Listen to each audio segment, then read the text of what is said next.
Traveler, Paimon, welcome. What can I do for you? It's the Traveler. She looks absolutely beat these days. She has these huge, dark circles around her eyes, like she hasn't slept a wink. And she keeps spacing out. You have to call her name several times before she snaps out of it. What do you think it is? Is she sick?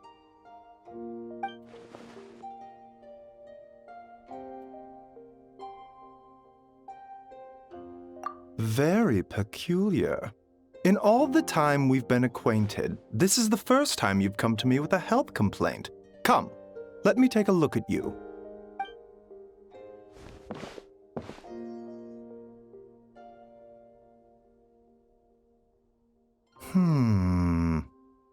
Okay, Paimon does not like that expression, Baiju.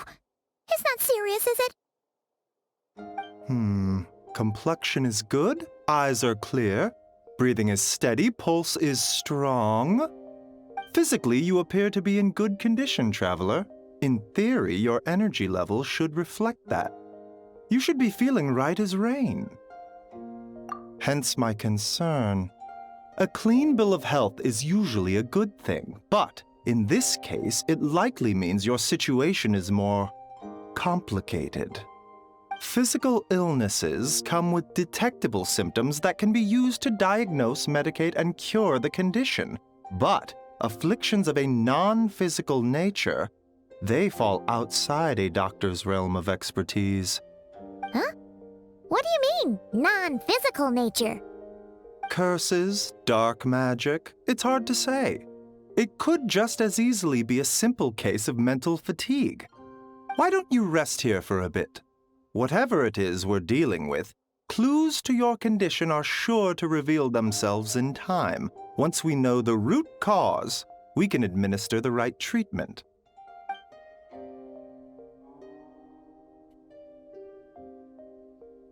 In the meantime, Changsheng and I will review the relevant literature for afflictions that present with mental fatigue.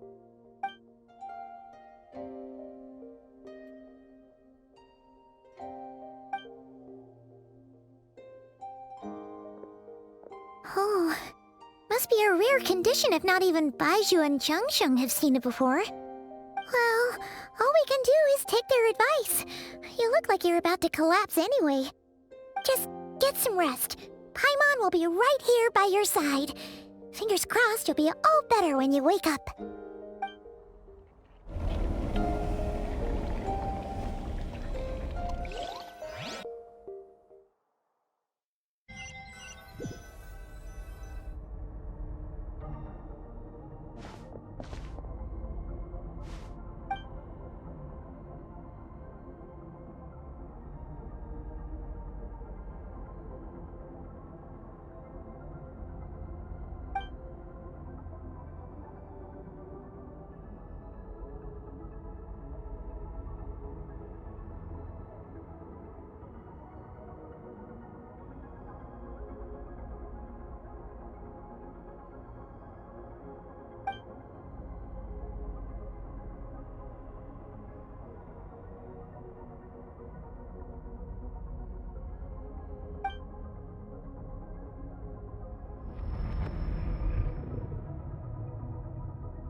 Rise and shine! Time to wake up!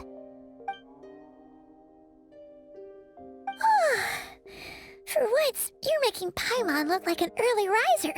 It's already afternoon. Hopefully all that sleep did you some good. Feeling any better? A cut? What? Did you scratch yourself in your sleep? All right, let Paimon take a look. Nope, nothing there. Wait, did you have a nightmare? Okay, don't panic. Paimon heard that dreams tell us what we need by showing us the opposite. So, if you had a nightmare, maybe all you need is something to cheer you up. Come on, Paimon will treat you to something yummy.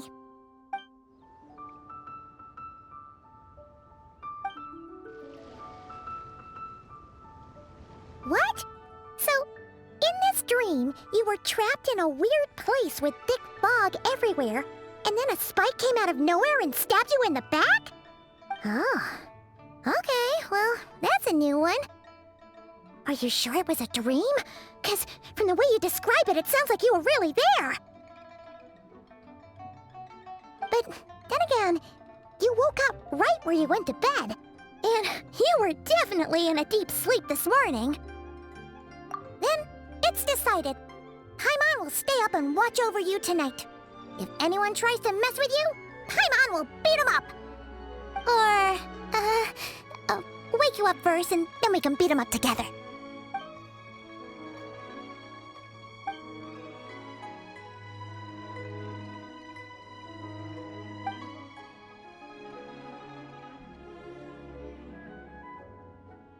Something is missing. Did you just say something? The flesh remains whole, but the soul is incomplete. Left unresolved, the mind will wither away along with it. Ah! What the? Wait! Paimon remembers you! Your child's master! Skirk? Right! What are you doing here? The last time we saw you was at the Primordial Sea in Fontaine, right? But then we left and never learned where you went after that. Child's been looking everywhere for you, by the way. What brings you to Wanmin Restaurant of all places? You came here looking for us? And were you the one behind that hocus pocus just now? Tell me, what is it that you saw? Tight-lipped, huh? I suppose that's fair. You, I'll take a glass of wine. Hmm? Oh, of course! Coming right up. We make this one in-house. It's not too strong. Enjoy. Chef Mao, I'll take a grilled tigerfish over here. Coming right up. Ah, if I knew we'd be this busy, I wouldn't have approved Shenhe's vacation. At the end of the day, what happens to you is of little consequence to me. I'm not here to try and win you over. Trust me or not, the choice is yours. If you want my help, now's the time to speak up. You have until I finish my drink. I was investigating an abyssal disturbance in the area and happened to notice you. Part of your soul is damaged, and the wound bears traces of abyssal corrosion. Need I say more? Neither of those things sound good.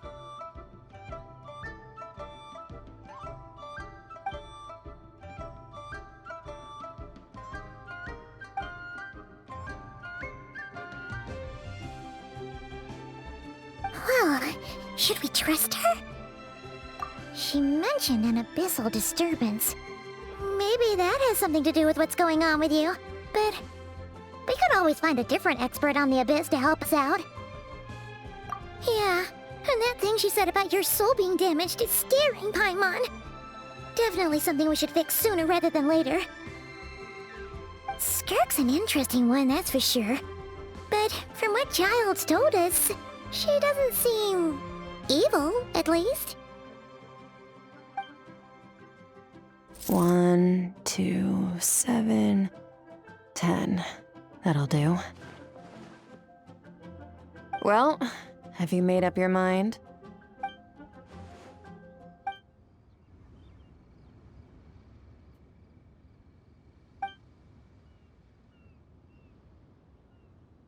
So that's all we know, Miss Skirk. Ma'am, can you help us?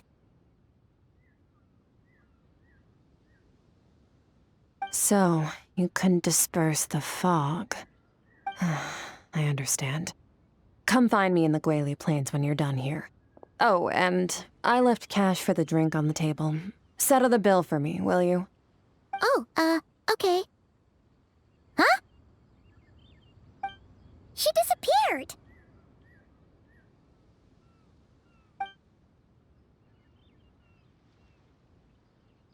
Wait, hold on. You overpaid. Here's your change. Oh, no. This includes the drink, so it should be the right amount. I didn't think you two ordered a drink. We didn't. It was that lady who came and sat with us, remember? You brought it out to her yourself. You sure? I could have sworn there were only 2 of you at that table. What? What'd you put in their dish, Chef Mao? Some kind of hallucinogenic mushroom? You got them seeing things. Seeing things? Wait, so neither of you noticed her? Young lady? About this tall, wearing a purple dress? She ordered a glass of wine! Oh, now you mention it, that vaguely rings a bell. And it looks like I did open the wine jar, so it must have just slipped my mind. In any case, that settles your bill. Come again soon.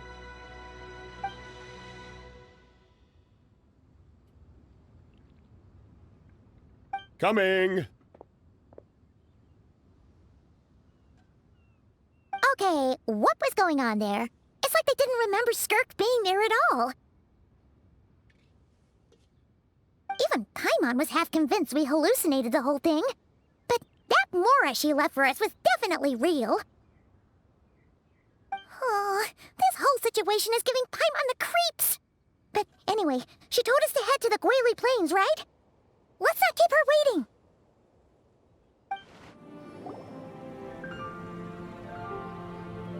Whoa, what are all these rift hounds doing here?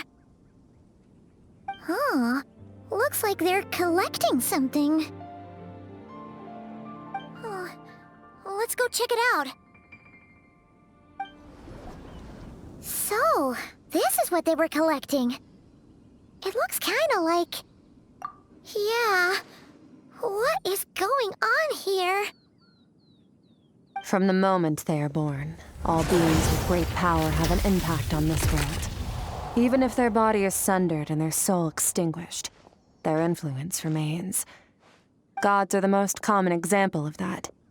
The remnants of gods who fell thousands of years ago remain buried deep within the earth, carrying within them a warped will and a dark curse. Together, these remnants form what you call god remains, and it appears that some of those sealed here were dug up and removed.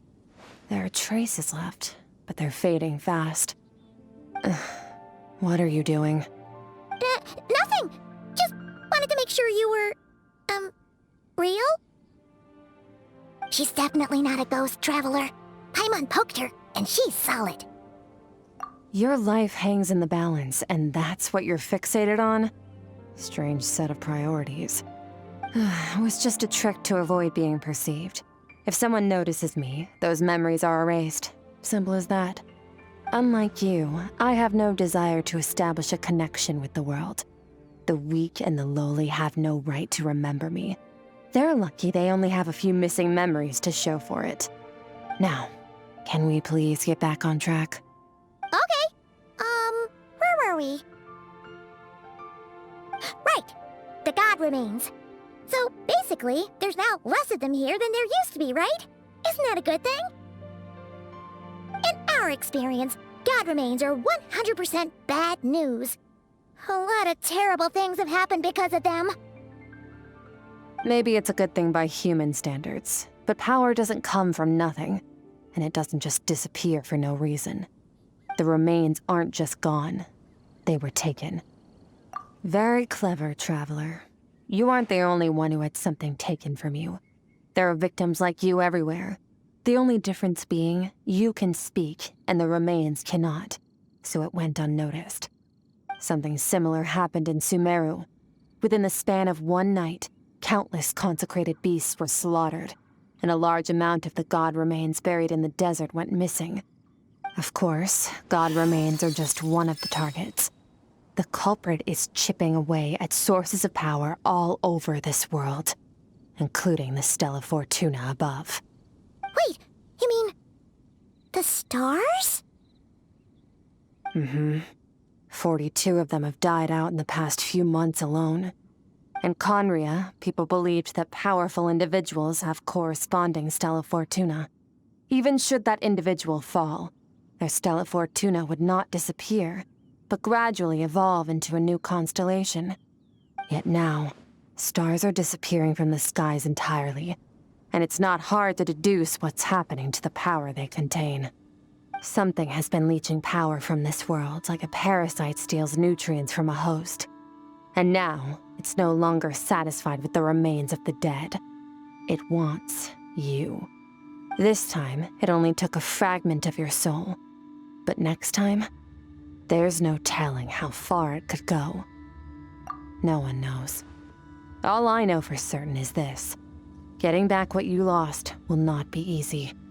Considering how much power this entity has stolen, it must be a god-level being by now at least. But that's not the real concern. Souls are fragile things, and yours could easily be crushed if you go up against it. So you're gonna help us, right? We're going to help each other. You are my ticket to uncovering this thing's true identity. Well, great! You seem super strong and you know a lot about the Abyss, so Paimon will take it. Don't get all mushy on me. All I'm doing is helping you get back to normal after a sudden crisis. And I should warn you, getting mixed up with me can have unforeseen consequences. We're on very different journeys. You don't want to be in my debt, trust me. You help me uncover the truth behind this entity, and I'll help you recover what you lost.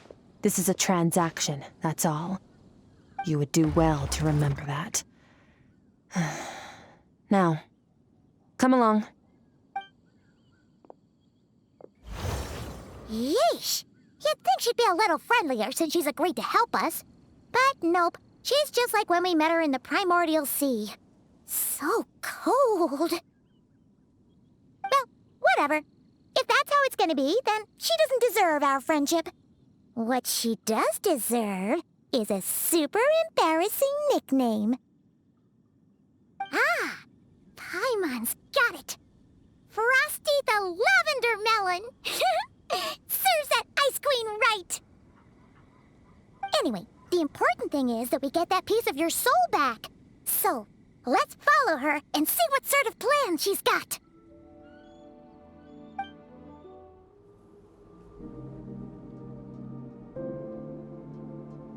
Whoa! This place is way bigger than Paimon expected. Where are we? This is where I live. I suppose it's the closest thing I have to a home here. It is. I brought you here because time flows differently in this place. I don't know how much Ajax has told you, but when he fell into this space, I mentored him for 3 months. In that time, only 3 days passed in the outside world. Ajax? Oh, right! That's Child's real name! Yeah, Paimon remembers him mentioning something like that. So, a month here is equivalent to 1 day in the outside world? That should mean we're safe from that power-hungry soul snatcher for now, right? Yes, well, I didn't bring you here just to show you around. In the outside world, the Traveler could be attacked at any moment. But coming here has bought us quite a bit of time. Now, we just need to figure out how to investigate that place you saw. The one full of fog. Both your description and the abyssal disturbance I felt point to that space having some connection to the Abyss. It could even be a domain similar to this one. The thief who stole that fragment of your soul is hiding there. But the Abyss is a chaotic and turbulent place. If we want to pinpoint their location, we need to see what that space looks like without the fog. Abyssal power can grant a special form of sight. Have you ever wielded abyssal power before? Okay. Do you plan to learn? That tracks. All the information you have suggests the Abyss is something sinister, and that abyssal power is a wild and dangerous force that always spells disaster. And you're saying that's not true? Depends on your perspective. Floods and hurricanes take countless lives too. But if one day you gain the power to control them, what was once a calamity is now just another tool in your arsenal. I'll respect your opinion, though. Just means we have to turn to the second best option. A little abyss crystal that contains my power. Wear it on your head, and we'll be able to perform dream mirroring when we fall asleep. Dream mirroring? It means experiencing whatever the other person is dreaming. Everything they see, think, and feel. Since you haven't studied the art of using abyssal power, and have no plans to jump in the deep end right now, I'll have to do the investigating for you. With dream mirroring, every time you slip into a deep sleep, I'll see with my own eyes whatever scene plays out in your mind. Then, I can guide you through the dream environment, and we'll take back what was stolen from you. Huh. You make it sound so simple. Tough to say. This is an unprecedented situation for both of us. Even assuming we do manage to find where this entity is hiding. Like I said, getting your soul fragment back won't be easy. To play it safe, I need to give you some special training first. Wait, you're gonna teach her some of your martial arts? Does that mean the next time we see Child, we have to treat him like our senior? Do as you want. For my part, I don't see you as my disciples. You're already a pretty good fighter. All I'm planning to do is build on your current skills and train you for the specific scenarios that I think we might face. But that's enough talk. If you're ready to do this, then come with me. Time might be more lenient here, but that's no excuse to waste it. Oh, she moves fast. Paimon can hardly keep up with her. So, special training, huh? Kind of a rare opportunity. With your skills, there's not a lot of people qualified to train you. The last time something like this happened was probably anti-Raiden Shogun training, right? Oh, feels like a lifetime ago. Skirk seems pretty strong too, though. Remember how she said that the all-devouring narwhal was just her master's pet? Maybe we really will learn something here. Ready? Bring it on! Your training will be split into 3 stages. Testing your blade work, elemental abilities, and reasoning skills. We'll start with blade work. You're no rookie in this area, so I won't bore you with the basics. During your long journey, you've no doubt sparred with a lot of talented sword fighters. Consciously or not, you'll have picked up all kinds of techniques from them. You bet! There's Kaya, Master Jean, Kuching. Oh, and Kazuha, Ayaka. Yeah, we've met sword masters like you in every nation we've been through. You sparred with a bunch of them too, right? Nice to know it's all gonna come in handy now. Don't get too smug. In sword fighting, techniques alone are not enough. You need a cohesive system to bring it all together. A style or school of fighting. To use the human body as an analogy, your style is your skeleton, the foundation, the framework. Techniques are the muscles and other flesh attached to the bones. This is where your strength comes from. Improving your sword fighting is like growing that body. If your frame got bigger and taller, but you didn't add any muscle mass, you'd be weak and flimsy. Then again, if you packed on pounds of flesh without a big enough frame to support it, you'd end up bloated and unwieldy. You need to do some introspection. Take a good, hard look at your past experiences and figure out which parts of what you've learned are just techniques, and which parts can be used to form your own system of blade work. Only then will you get the full utility out of all your thoughts and observations along the way. Only then will every strike you deliver make perfect sense. Wait, is that it? Paimon thought you were gonna teach her some cool new moves. Like when you went swoosh and opened a tunnel to another place. One day, you'll reach a new level of power where you realize that even that's as basic a trick as any other. But right now, our sword styles are so wildly different that teaching you mere techniques is pointless. There are no shortcuts in the pursuit of power. Failure is your best teacher, and rigor is your coursework. That's all I have to say. Time to make a start. Train until you're satisfied with yourself.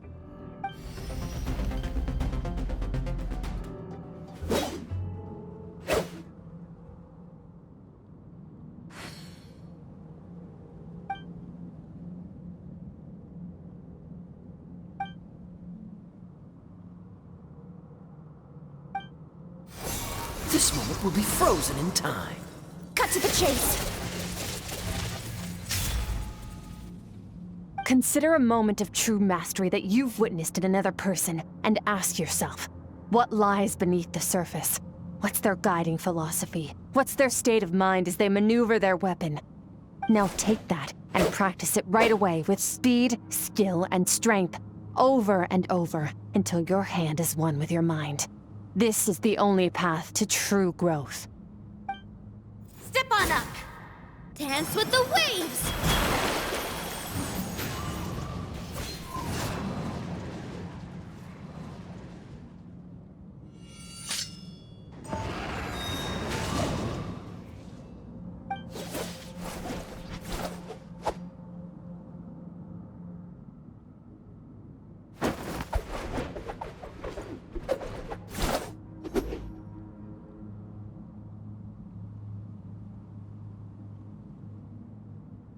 If you start to tire, empty your mind, but do not stop. Stay in that frame of mind as you keep up the fight.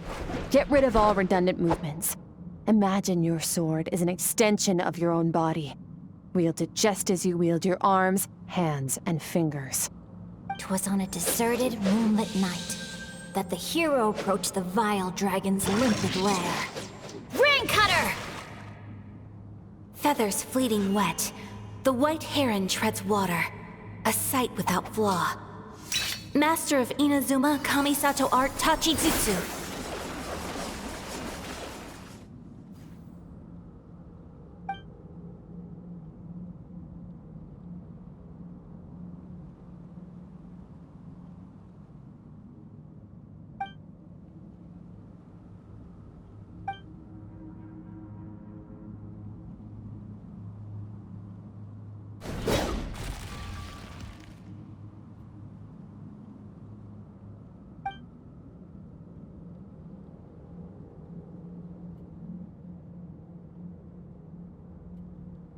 Huh.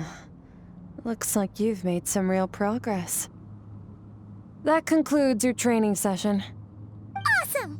Paimon knew you could do it! How do you feel? As you should be. Time flies when you're training hard. You've actually been going for several days now with no rest. Yeah, meanwhile Paimon's had a whole bunch of naps. But you were so focused, she didn't want to interrupt you. Go get some sleep. I'll be doing the same very soon. Let's hope you see that foggy place in your dream, so I can get this investigation over and done with.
Skirk, why are you skipping classes again? We've talked about this. 'Cause he's a crabby old man, and he's a boring old man. I don't like going to his classes. Excuse me. You shouldn't talk about your teacher like that. It's very disrespectful. All right, let's not get into a big fight about this. Skirk's learned what she needs. There's no point forcing her to sit through more classes if she doesn't want to be there. But I'd still love to hear about what you got up to yesterday. Why don't you tell your dad all about it? I went diving, and I saw this huge fish. I never knew they could get that big. It looked kinda dumb though, with that stupid big fat head. I tried to shake its fin, but it just spat water at me. Oh, and today, I'm gonna go to that prairie up north. There's supposed to be this giant bird there that can spit fire. I bet if I climbed on its back, it could fly me all the way to the stars. Then I suppose your old dad should get one as a pet too. Otherwise, how are you gonna hear me call you for dinner up there in the stars? When it's time to eat, I'll come back on my own, Zilly. Anyway, gotta go. Bye, Mom. Bye, Dad. Wait! Put on a coat at least. You'll catch a cold. I'm talking to you, young lady. You spoil that child, you know. Ever since that merchant ship arrived, she practically lives outside. Always going on about exploring the beyond one day, whatever that means. Let the kid do what makes her happy. Besides, we both know you're all bark and no bite. Come on, our little adventurer is gonna be hungry when she gets back.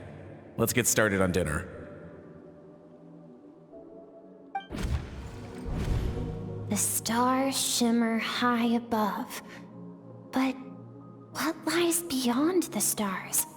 Mountains as far as the eye can see? An endless snowy plain? Or maybe buildings taller than the sky, like the people from the merchant ship said? I can't be the only one asking these questions. The universe is fascinating. If only I could meet some other people like me. We could set sail together and explore every corner of the world. I'm sick of being a kid. There's so many amazing things out there, and I'm ready to see them all. But for now, I'm starving. Better get back.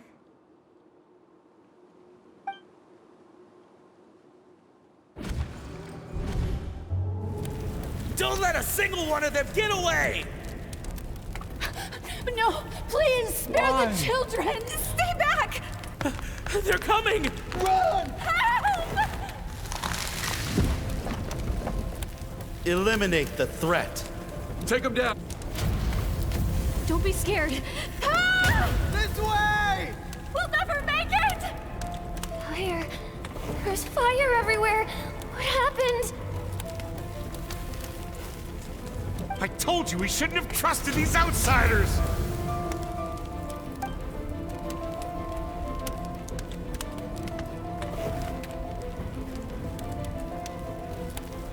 Why are you doing this? What did we do to deserve this? We welcomed you with our finest food and drink, showed you the best our home has to offer, gifted you cloth dyed by our own hands. And this is how you treat us? Run! Save yourselves! Captain, Zone 3 is clear and we have Zone 2 surrounded. Begin extermination.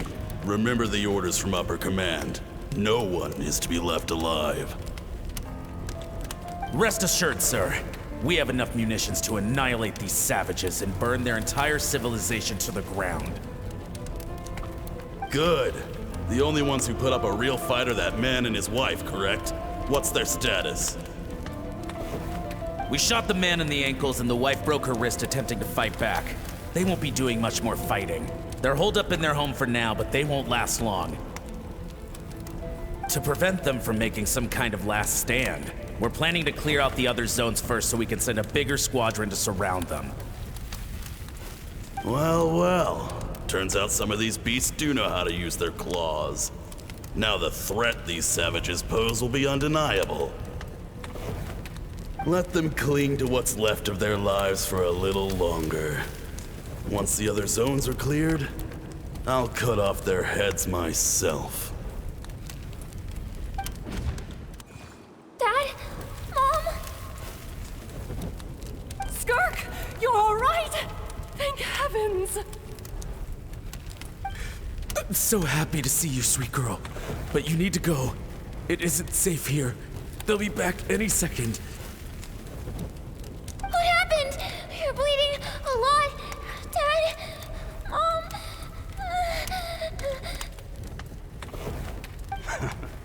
This is the place. Alert all units. Prepare to surround. Run, Skirk! Run as far away as you can! Don't trust anyone! Your dad and I, we're not afraid to stare death in the face, but we need you to survive. My clever girl, so curious. You're already so brave. I know you're going to grow up to be such a positive light in this world. Whenever you miss us, just play this song. Remember, life is a gift. Don't let darkness claim it. Break down the door!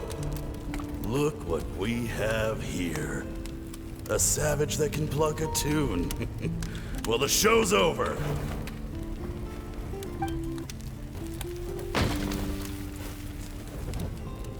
You! Stop singing! Shut it! I said shut it or I'll make you! Fine. Have it your way!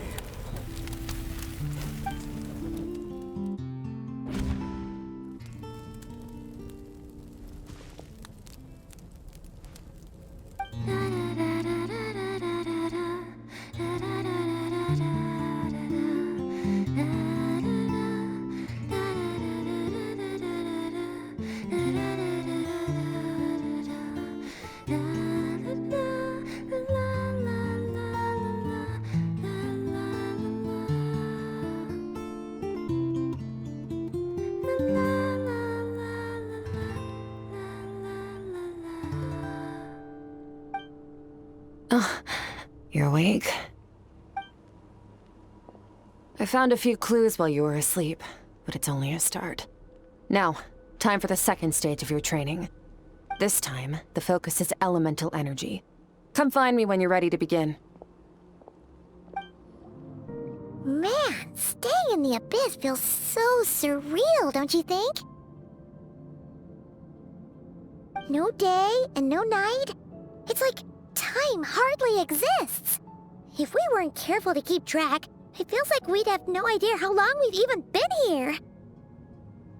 Well, except for the fact that Paimon still gets hungry like clockwork. You go do your training.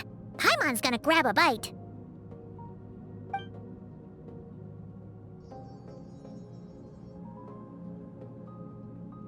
The way I see it, the pursuit of power is divided into 3 stages. The first is mastering the use of standard weapons. Next is learning how to harness natural energy. And after that, you're free to challenge even higher dimensions. The natural energy of Teyvat is, of course, elemental energy. But that's not my area of expertise. I draw from a different source of power. Abyssal power, yes. Also known as the power of the Void Realm. My master, Sertologi, is a true expert in that area. After all, he was one of the group of 5 that infamously stole the all-encompassing power of the Abyss, an act for which the people of Conria gave them the epithet, the 5 Sinners. The elemental energy of Teyvat, on the other hand, is derived from the power of the Light Realm. These 2 forms of energy exist in direct opposition to each other. Suffice to say, there's not much I can teach you this time. A keen observation, traveler. Call it respecting local norms. The Abyss stands in direct conflict with the will of this world. So, to make my life easier, I disguise my power to make it appear cryo-like in nature. It's a technique I learned from some Conrian ruins, known as the Seven Shifting Serpent. If you ever change your mind about delving into abyssal power, I can teach it to you. So I've heard. You seem to have a knack for removing abyssal power. But is purification really what's going on there? Like I said, power does not simply disappear. Just thinking out loud. Let's focus on your elemental training. That's what's gonna help us if the situation gets tricky. True growth comes from adversity, but only if you make the choice to pick yourself up again every time you fall. So, it's time to push yourself to the limit, and then keep pushing. This is the only way to advance at pace.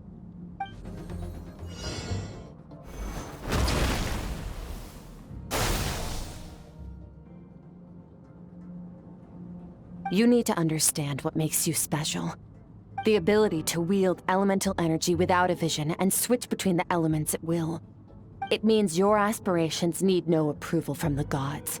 Your power is not bound by the rules of this world. So be bold. Do not be afraid to chart your own path.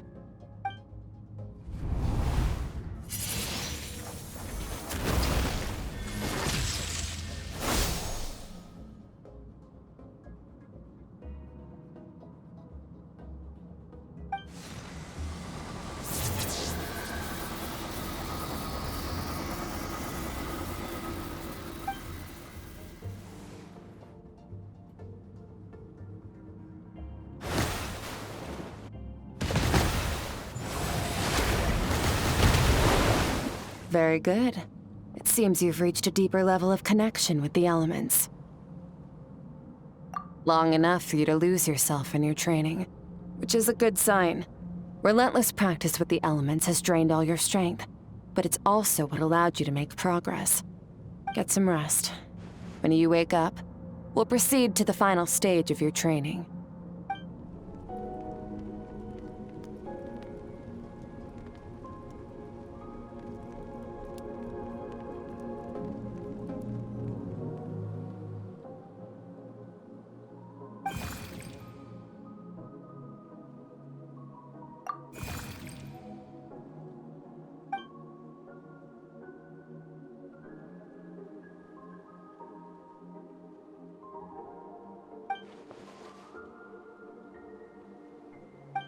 What is the secret to power?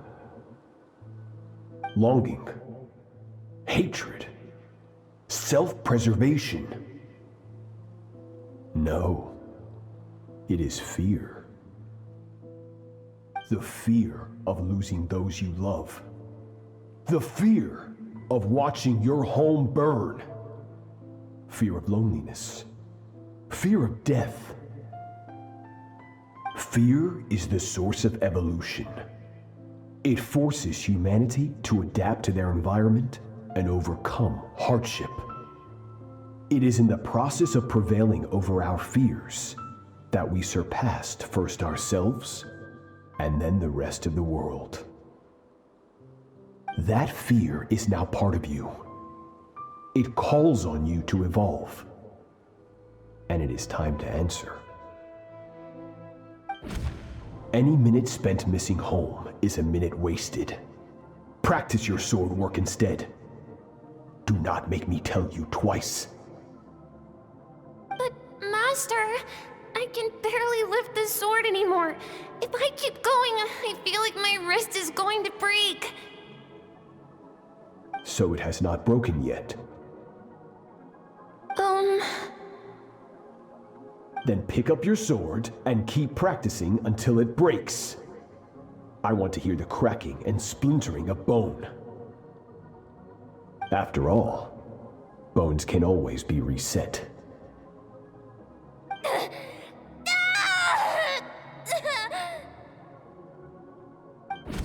Good, Skirk. Once again, you survived. How do you feel? Cold and pain. These are signs that you are adapting to the abyss. Each time the flesh is torn and the spirit crushed, each time you claw back from the brink of death, you become stronger. I now understand why these people sought to destroy your homeland. Your potential goes beyond even what I could have anticipated.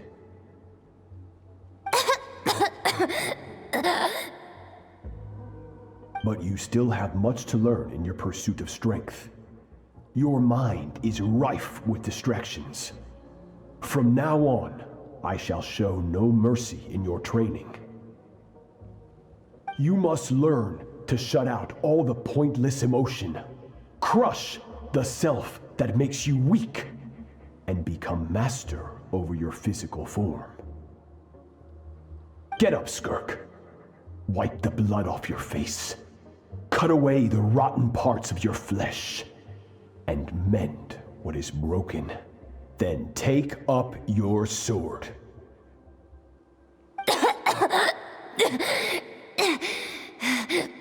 Yes, Master.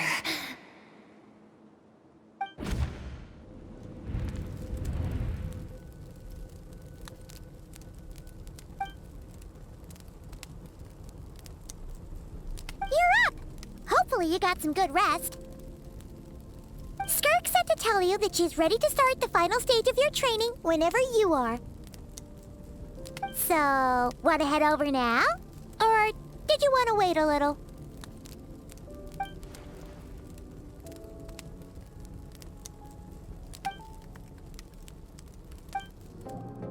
From your training so far, you have gained better command of the sword, and more control over your elemental abilities. That's only part of it. Experience is the real teacher. Your journey, the friends you have made, the dangers you have faced. These have taught you more than I ever could. Now, it's time to focus on how you react under pressure. You must be able to think rationally, even in unpredictable combat situations. To simulate this, I'm going to attack, and you're going to block. Ready? Not bad. That defensive stance looks near unbreakable. Just like your brother. Oh, that reminds me. You still don't know what happened to him, do you?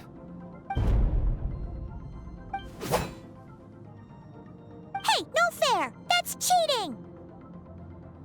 You think every opponent has the same moral code as you? You can denounce their deplorable methods all you want. But only if you live to tell the tale. The dead don't get to complain. Strong emotions will always arise in combat. Anxiety, anger, fear. But a true warrior is never at their whim. Only when you are free from the influence of emotion can you make the right choice, no matter the situation. How amusing. Almost sounds like you think you know me. But you don't. You can choose your own path. We are not the same. Let's begin. Try to use reason over emotion. Make the most rational and advantageous decision in any given moment. This is your final training session. Look alive.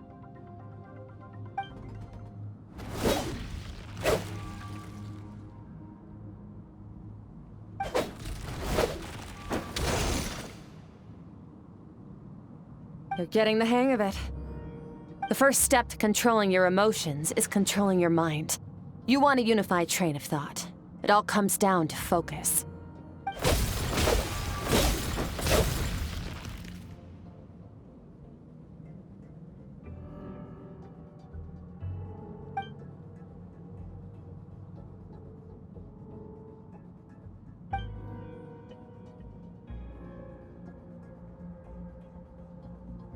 Your mind is rife with distractions. From now on, I shall show no mercy in your training. You must learn to shut out all the pointless emotion, crush the self that makes you weak, and become master over your physical form.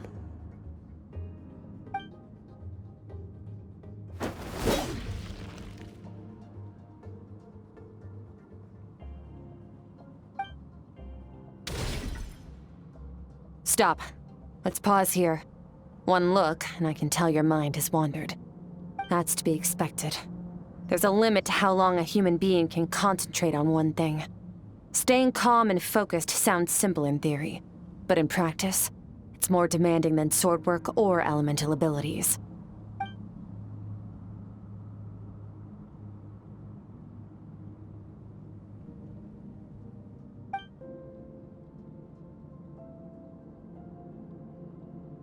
Get some rest.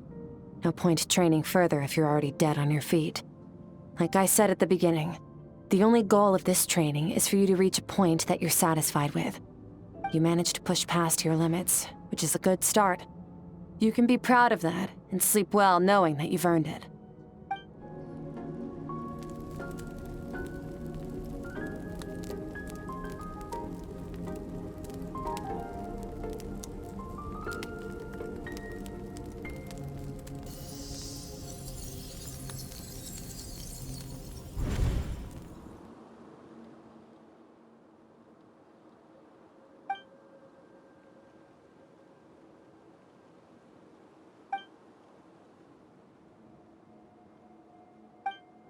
Skirk is amazing. She faced down that terrifying giant and cut its head clean off.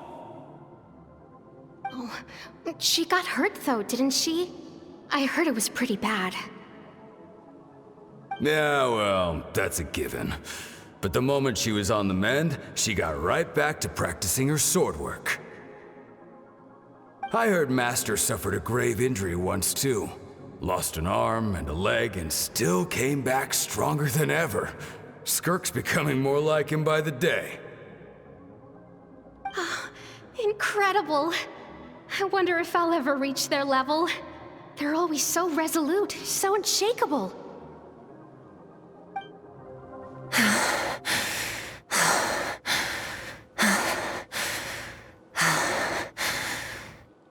Pathetic. You're not even trying. You're so much weaker than you think.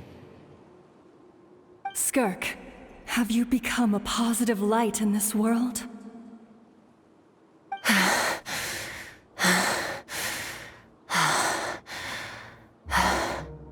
Do you even remember how many of us perished in that fire? How many bodies were left to rot on the scorched earth? Yet you alone live on. Keep your gaze fixed on your blade. You don't deserve to rest.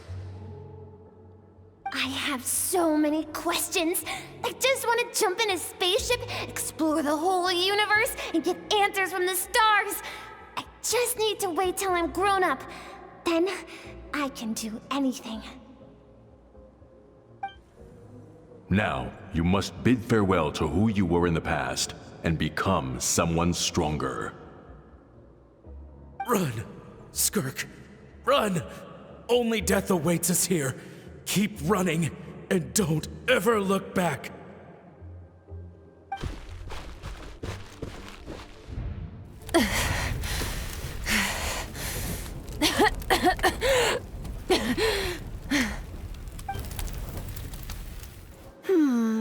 Let's see here. First things first, you need a new identity. Going around telling people you're from somewhere beyond the stars won't do, now will it? How about saying you hail from beneath the earth instead? As the Conrian saying goes, venturing out into the universe and down into the abyss are the same in that both are braving the dark unknown. Well, I'm a visitor on this planet, so I'll follow the rules. Ah, splendid. That saves me quite a bit of trouble. Let me offer you a piece of advice in return, although it might not be what you want to hear. I know the pursuit of strength is important to you, but taking a moment for yourself every once in a while is never a bad idea. Ignore her existence for too long, and there will come a day when you can no longer hear her voice.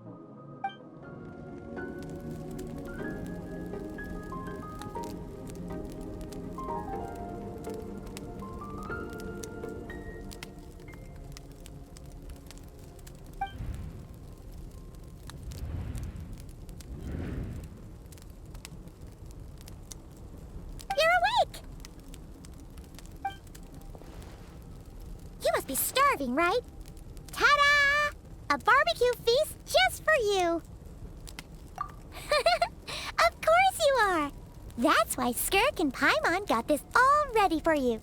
Dig in, before it gets cold. Ah, well, if you're around someone long enough, it's bound to happen. Plus, Skirk can cook. So, Paimon decided she can forget the whole Ice Queen thing. Paimon's not one to hold a grudge. Here's an idea. Let's save the chit-chat until after the meal.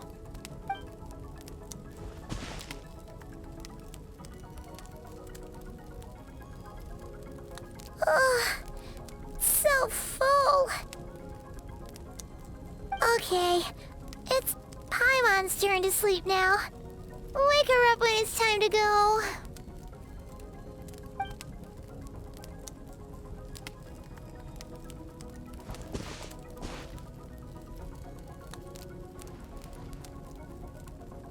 I have good news. First, your training is complete. You have what it takes to wield immense power.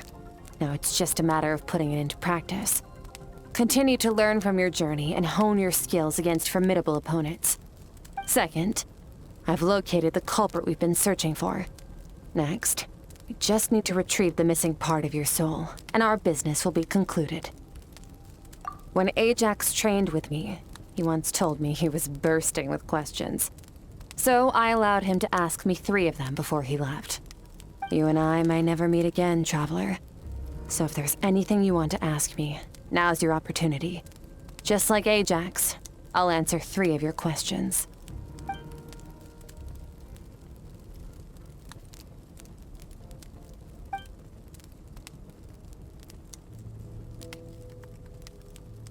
Okay, not the angle I was expecting.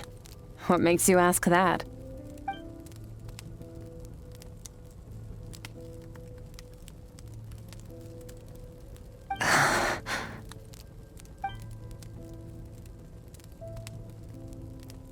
I knew that was a possible side effect.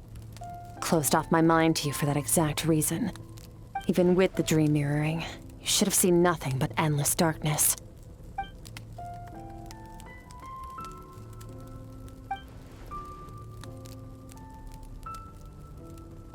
Whatever. Must have been a flaw in my execution. I shouldn't be too surprised. Due to some recent circumstances, my self-control has been lacking as of late. Since you've seen what you've seen, there's no reason to hide the truth. All I ask is that you keep it a secret. No, I'm not from Teyvat. I'm from a different planet. And there was a time when I journeyed through the stars. A lot like you in some ways. No, we're different in that respect. You're influencing the fate of this world. But me, I'm just passing through. Several hundred years ago, my master, Sertologi, opened the border between worlds and sent me here. But this is not my home.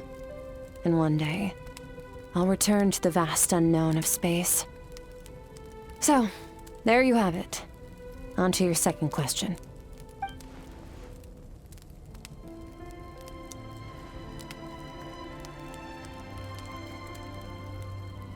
To become stronger. For certain reasons, I need to bridge the power gap between me and my master as quickly as possible. But first, I need to understand the source of his strength. To do that, I need to follow in his footsteps, walk the path he once walked. And somewhere along the way, I'll find out how to defeat him. That is my sole focus and purpose. Okay. You have one question remaining.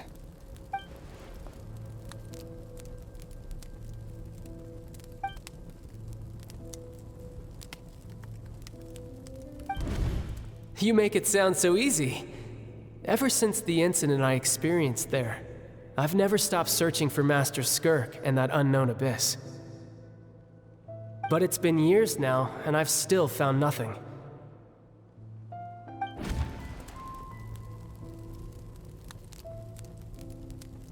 Well, your last question?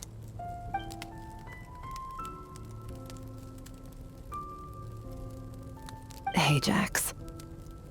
His situation is different than yours. Before you ever crossed paths with me, you'd already encountered many formidable people, studied their techniques, and developed your own skill set. So, during your training, all I had to do was build upon that foundation. But Ajax was so young when he came to me. A complete blank canvas. Children can't help but imitate their role models. In the long run, that would only hinder his growth. Once Ajax has enough strength in his own right, I will allow us to meet again. Until then, let that motivate him to reach his full potential.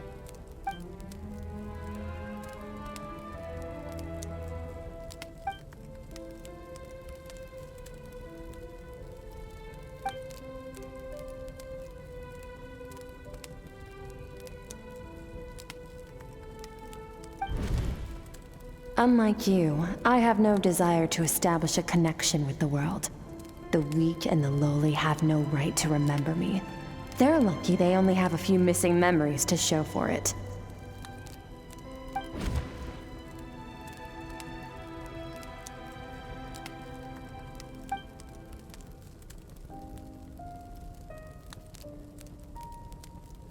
Wake up your companion. It's time to go. Oh, and everything I just told you, best keep it a secret from her as well. Wait, this is near the chasm, right? Yes. If we enter from here, we'll be able to reach that place from your dream. You have some experience with abyssal domains by now, but still, this is someone else's territory. Best to proceed with caution. Don't worry, Paimon's an expert at hiding behind other people for safety. Oh, but, that means you need to stay safe, Traveler. All right. Remember your training. Time to put it to use. Oh, looks like this is a dead end. Did we make it to his hiding place? Ugh, this fog is making it impossible to see anything! This should be the place where you were attacked, Traveler. The missing part of your soul should be nearby. Can you sense where it is?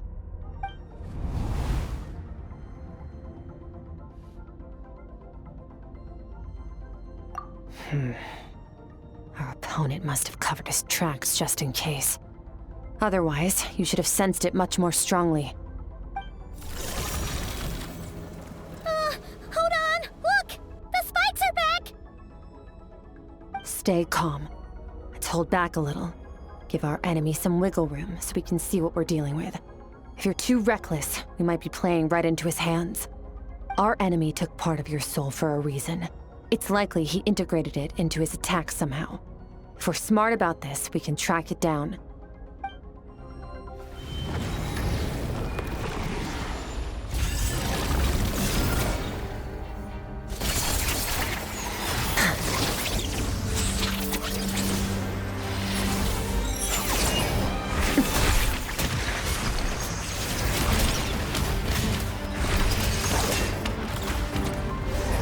From the start, the attacks have been focused on me.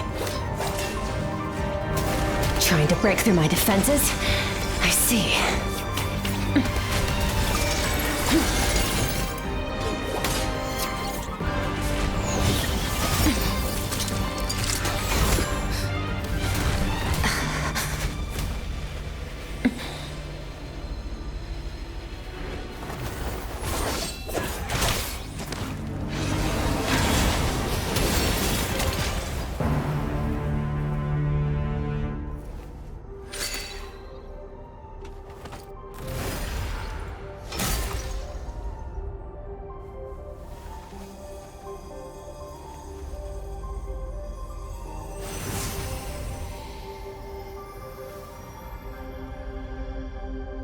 There. I got it back. Traveler! Skirk! What happened? It looked like Skirk just got...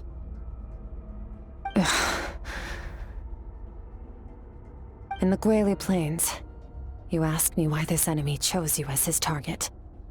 Now, the answer is clear. It's not just the fact that your strength is impressive.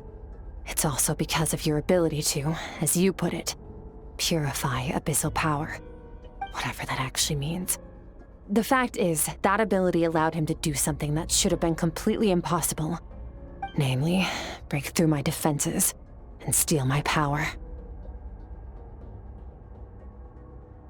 No, he couldn't have known I'd come to his domain. He only stole your soul fragment because he knew the value of its power. I doubt he expected it to come in handy so soon. Call it fate if you want. I believe that's the term they use in this world for arbitrary coincidences like this. In any case, it works to our advantage. Once I realized what he was using that power for, it gave me the chance to get back what you lost. I'll cope. Well, done gorging? Good. Time to answer some questions.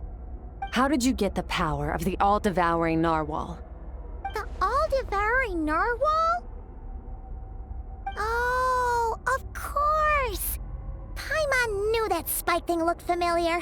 It looks just like that narwhal's horn! I highly doubt you acquired that power through your own strength. Tell me I'm wrong. You're desperate enough to scour the land for god remains and whatever vestiges of power you can find. That alone proves you wouldn't be able to defeat a creature like that. Which leaves one possibility. You know my master, the Foul, Sertology. The Foul? Who dares call him foul?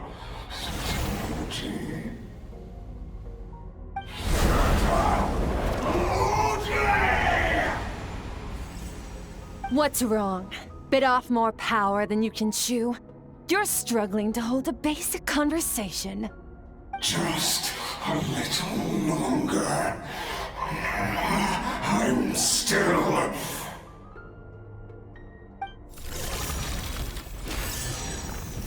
Look! It's back! Those obsessed with power will let it devour them before abandoning their pursuit.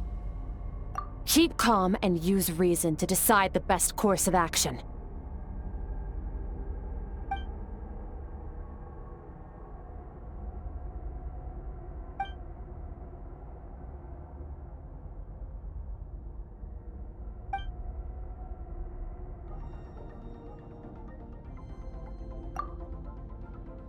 Wise decision. Final victory doesn't always come after a single battle. You've got your soul fragment back, so we both got what we came for. Let the enemy draw breath while he can. It won't be for long. Get us out of here, Traveler. You'll need to lead the way this time. Phew. Oh, we should be safe here, right? I no longer sense his presence. Can't have followed us out of that abyssal domain. Weaklings like him will find that my power is not so easily controlled. He won't be leaving that place until he's managed to digest it. You seem surprised. I suppose that's fair. You've seen but a fraction of what that whale is capable of. That gaping maw could swallow a planet whole. It's called the all-devouring narwhal for a reason. Devouring is what it does best. It can extract power from anything, dead or alive, as long as it manages to make physical contact. Yeah. When we had our run-in with that thing, Neverlet mentioned that it has an instinct to devour. Your dragon friend recognized the nature of its abilities and used the power of Hydro to protect you. That worked because it was in a satiated state, so it was somewhat less aggressive than usual. It's a different story when it has no more power to feed off of. That's when its true voracious nature kicks in. It could devour everything on the planet in that state, which is why I cast it into that void space. But I hadn't counted on there being anyone left on this planet capable of wielding its power. To me, that says he must have encountered the whale a long time ago. Meaning, he must have known my master. Exactly. It told me everything I needed to know. Hence why I said we both got what we came for. And I believe that brings our transaction to an end. Now that you're whole again, you can get back to your own journey. I'll handle the rest of this situation myself. No way! We can't leave now! Something was stolen from you because of us! We have to help you get it back. This isn't my first taste of failure or losing power. When you fall, you get back up again and become stronger. That's how it is. But what if that monster finds you before you're all better? Plus, how are you gonna get home? It's not like you can just go swoosh and open a door to the abyss again. Not without your full strength. So, sticking with us for the time being doesn't sound so bad, does it?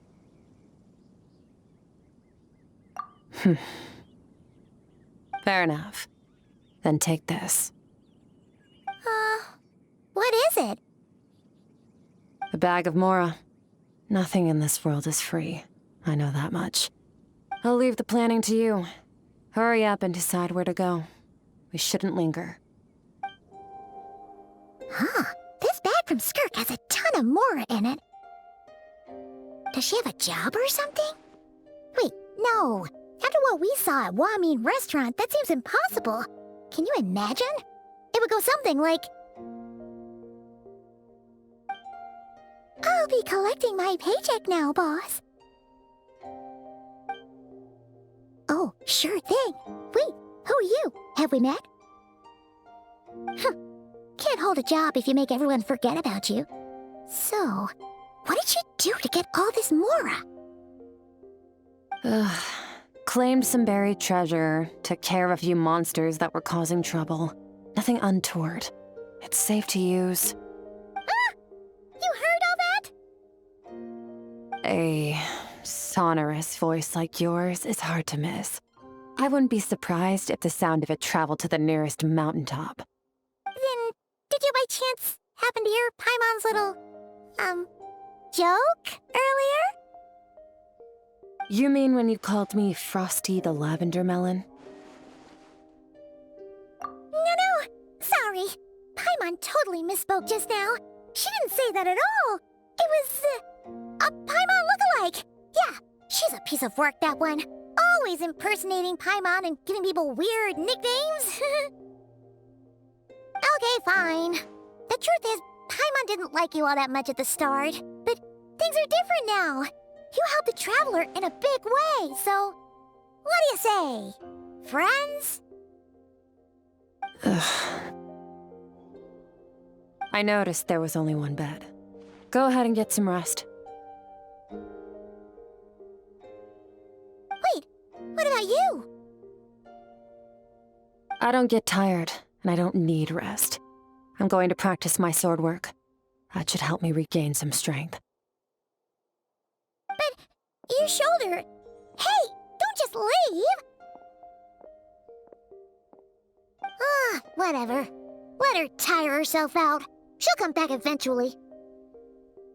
Let's get some sleep, Traveler. That comfy bed is calling, Paimon.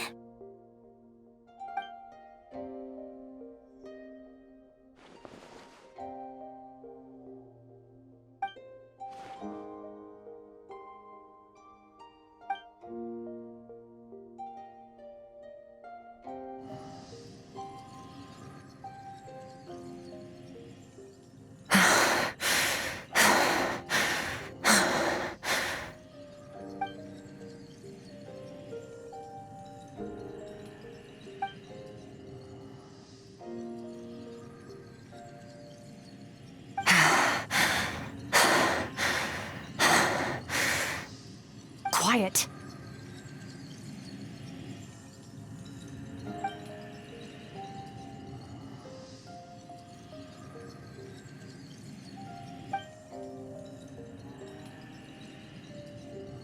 Do you even remember how many of us perished in that fire?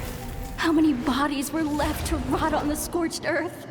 Yet you alone live on. Keep your gaze fixed on your blade. You don't deserve to rest. Run, Skirk. Run! Only death awaits us here. Keep running, and don't ever look back.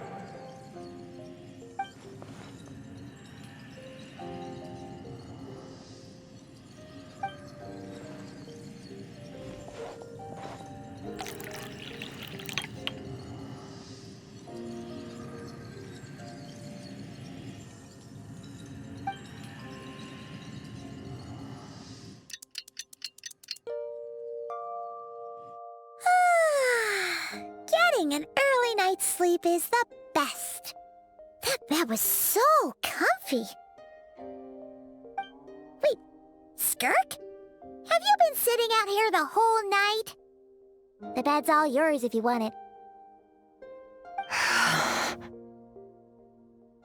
About 60%. Maybe 70. Whew! Paimon thought it would take at least a couple of days. That was fast. No, not fast enough. That's 20% less than last time. Same training regimen, same intensity. Nothing felt different, but somehow the outcome fell short. No, I think the problem's with me. I need to meditate for the next 2 days. Deep introspection should help me find the issue. Ooh, sounds intense. We'll watch over you in the meantime, then. Thanks. See you in 2 days.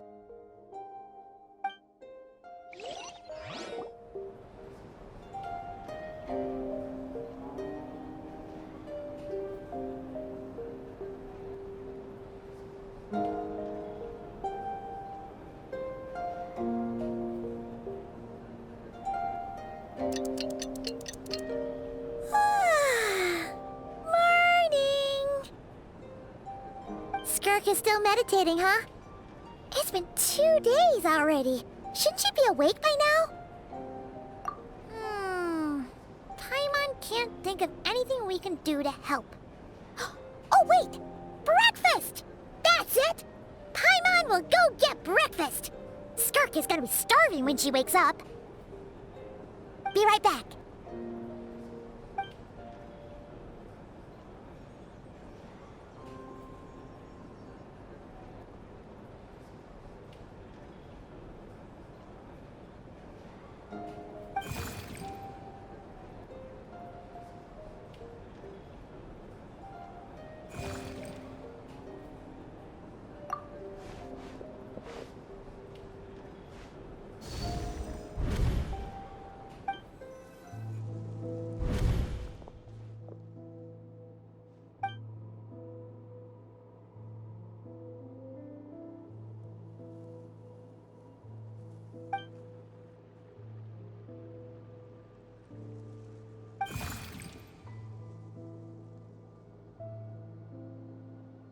That's right. This is Skirk's inner world. Think of it as the threshold between the soul and dreams. This isn't your first time here, but what you remember is probably a space covered in darkness. I only managed to illuminate a small portion for you back then. Actually, it's my first time talking to someone like this. I only managed to break free and bring you here because the injury weakened her power. I guess that's why I can speak again, too. Call it fate, if you want. I think that's the word they use in this world for lucky coincidences like this, right? Now, before I take you to her, I gotta ask. You're the first outside visitor to ever come here, so what's your impression of this place? Oh, you noticed. This river represents Skirk's strength.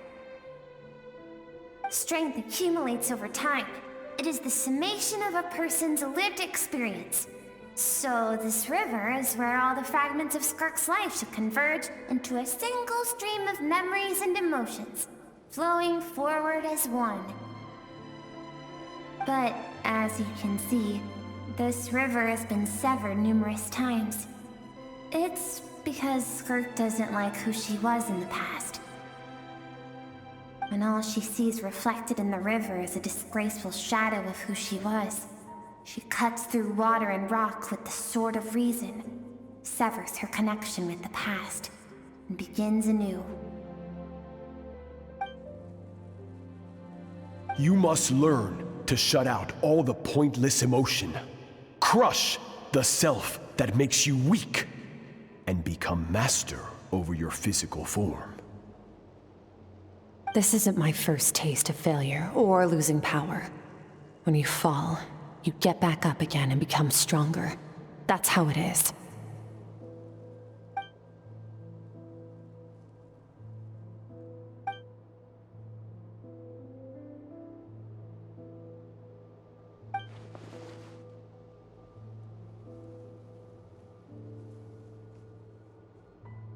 The answer to one mystery invites another question, I see. Let's follow the river upstream. There among the cliffs, among the memories etched into her heart, lies the truth of it all. Soon, you'll understand everything.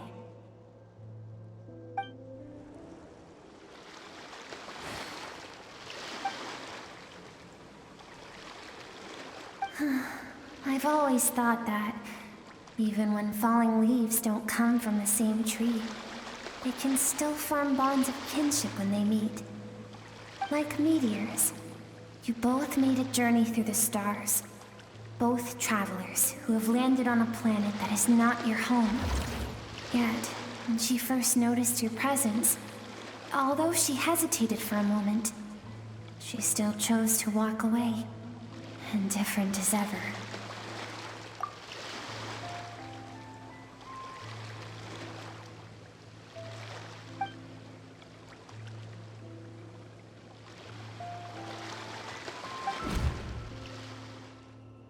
Seems like you've answered your own question. Skirk sees herself as a trespasser in this world.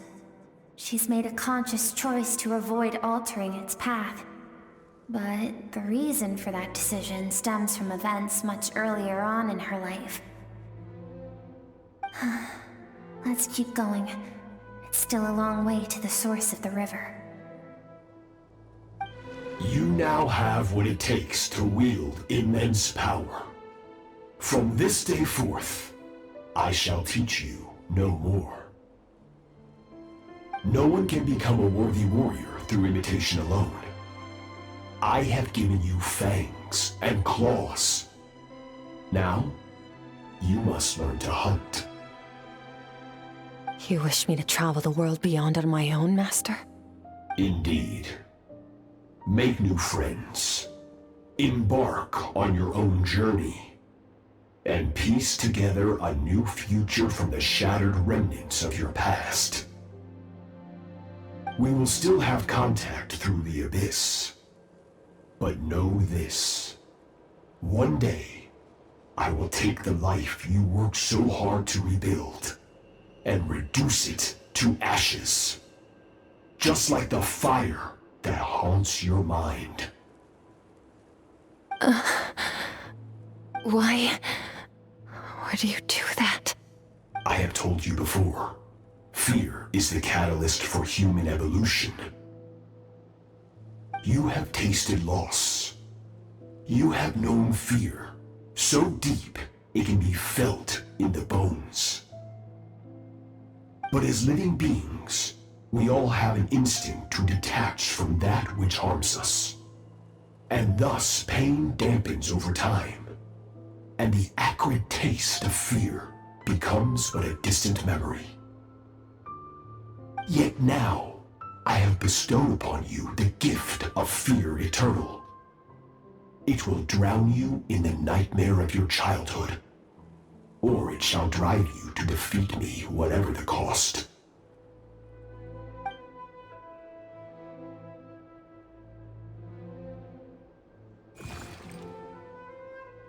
That is what Skirk's master, the foul Sertologi, looked like at one point in time.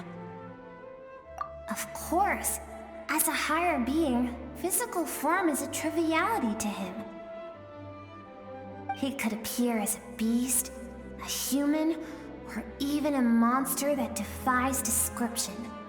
The form you see him in here, clad in abyssal armor, is the one he usually wears when traveling through the stars.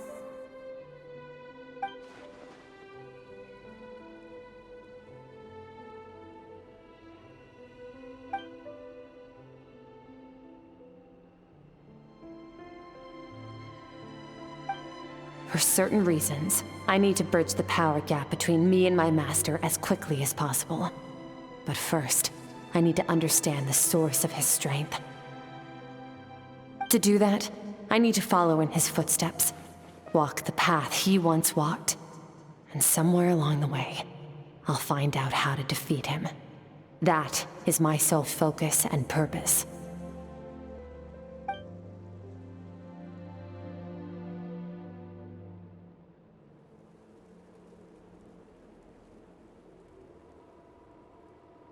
I'll let you in on a little secret. The real Certology is terrifying. The scope of his power is impossible to understand until you experience it firsthand. It is absolute. The power to crush all things. Shall we keep going? Let's see. We're about halfway there.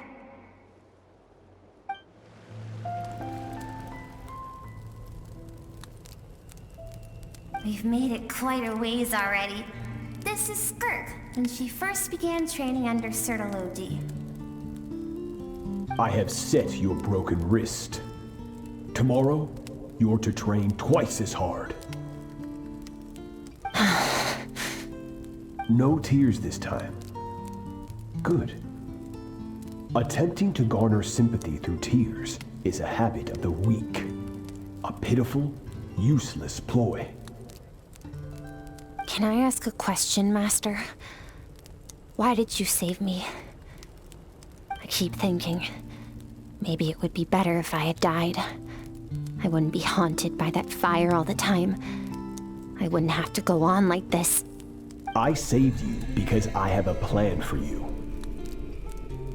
It has been too long since I fought a battle that demanded my full strength, and I hunger for it. Every so-called genius and prodigy I have faced has crumbled like sand underfoot. Before me, even fate bends the knee. So, I will teach you everything I know. Train you by whatever means necessary, in the hope that one day, you might surprise me. But I don't want to draw my sword against you, Master. What you want matters little.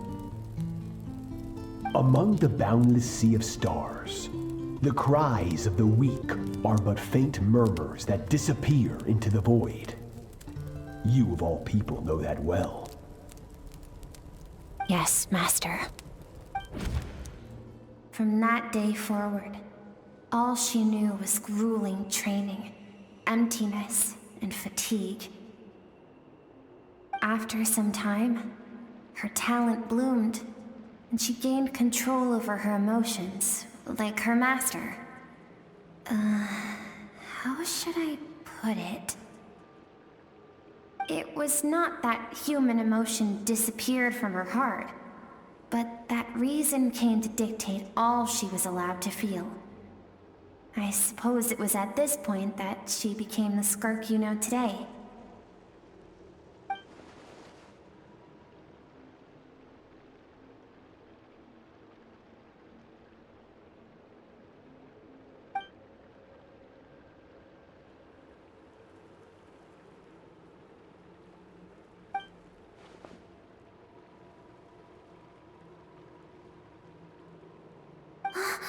We're nearly there. I almost don't want to reach the end. Well, shall we? This is the final stretch. These are Skirk's happiest memories. What a simple and carefree time it was. Wisps of clouds dotted the sky. The sun bathed everything in golden light.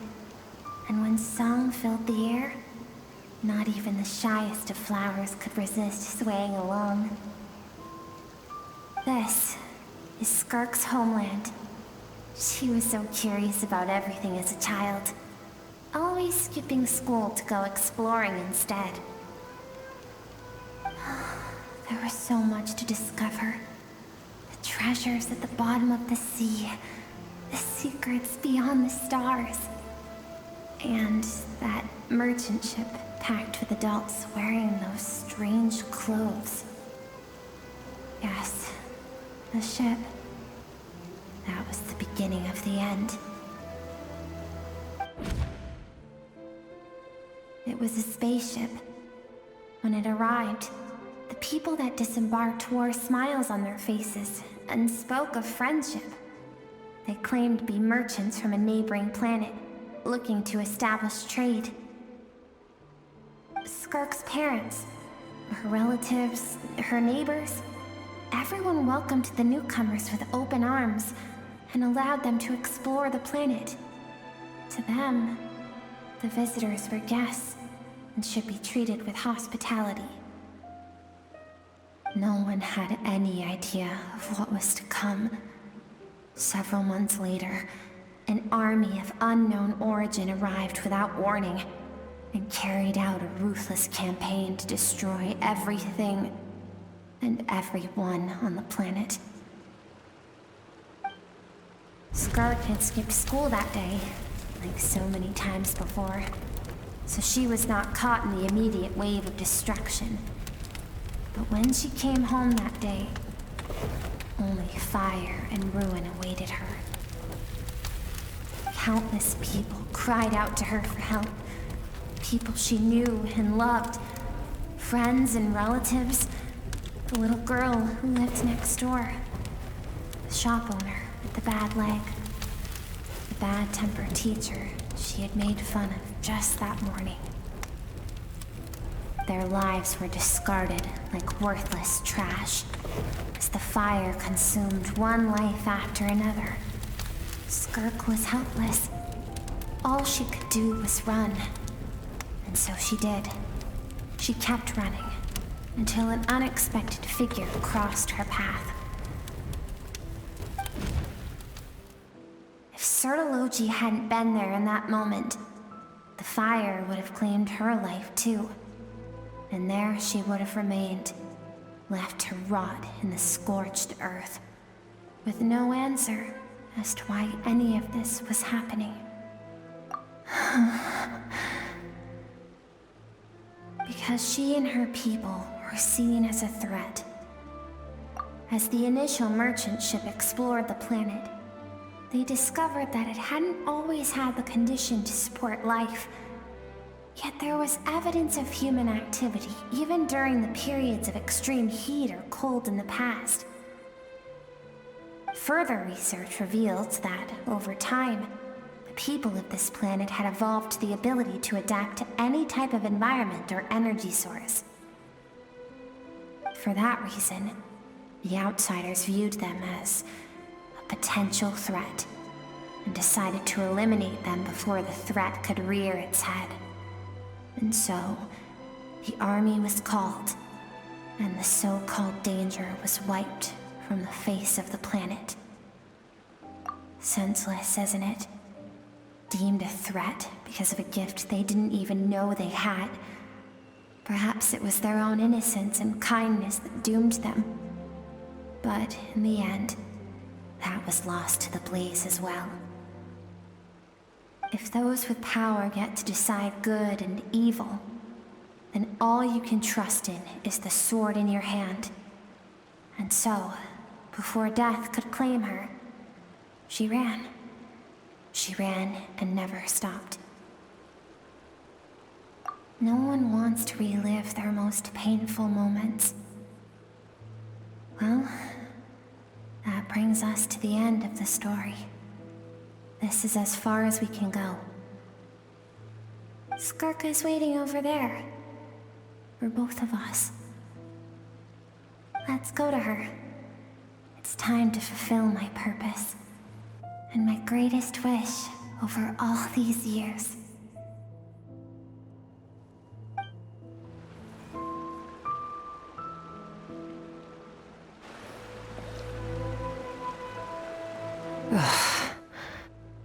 So all this, just so you could bring her here? I have things to say to you. Well, to me. I want someone to witness our reconciliation, even if it takes an argument to get there. And she is the best choice in this moment. Her suppressed emotional self. The version of herself she keeps locked in the recesses of her mind, stifled by reason. All those rejected impulses, those discarded aspects of your past selves, they are a part of me now. I am who you used to be. Someone you have refused to face for too long. So, I came to face you instead. You're wrong. I've faced you all along. And that's exactly why I keep you locked here. Your existence makes me weak. Moments of joy and longing are when we are most vulnerable. Don't forget, it was a penchant for goodness over reason that doomed our homeland in the first place. The vastness of the universe renders everything insignificant. Our feelings most of all. Even so, learning from the mistakes of the past doesn't have to mean erasing everything. Strip yourself of your so-called weaknesses, emotions like kindness and empathy, and what makes you any different from the ruthless soldiers who slaughtered our people? The difference is that I'm doing what is right, what is necessary. I allow you to exist, but with limited freedom. That is the greatest kindness I can offer. I have shouldered everything you couldn't carry. I rose above the numbness and emptiness, and it was cold, unfeeling reason that brought me this far. It made me who I am. It made me strong. That is the problem. I want to shoulder those things together. On the grand scale of the entire universe, maybe our feelings are vanishingly small, but why should that mean they don't matter? Emotion gives warmth to the cold expanse of space. It gives meaning to the world around us. Think back to those nights of gazing at the stars, those afternoons of exploring the unknown. Think back and let them grant you peace.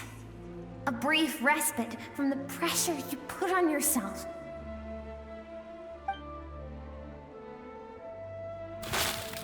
That isn't what we need. It's exactly what we need.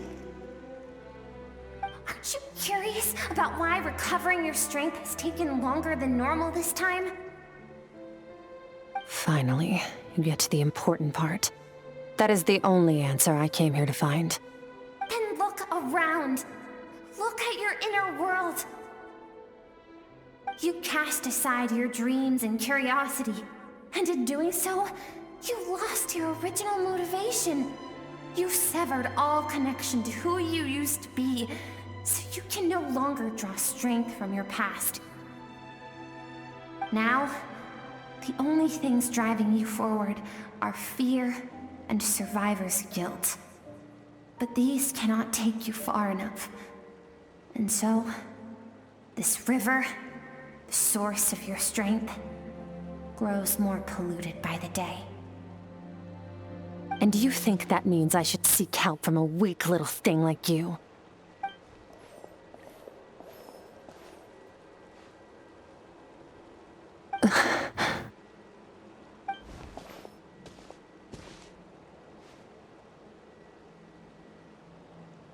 Thank you for saying that. I knew bringing you here would be the right choice. To be honest, I'm not here to argue with you. This isn't about who's right or wrong.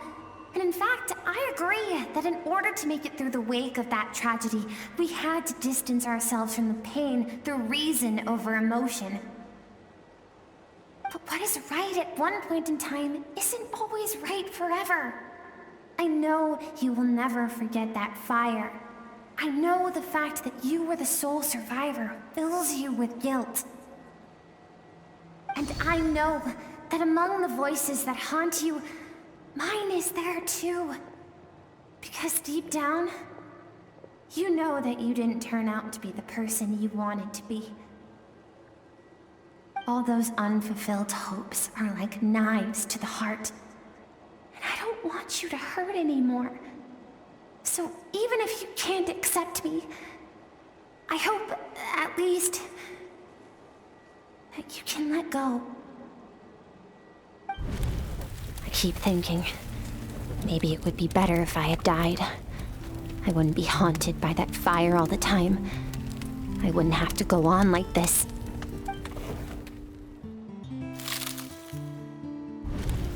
Your dad and I, we're not afraid to stare death in the face, but we need you to survive.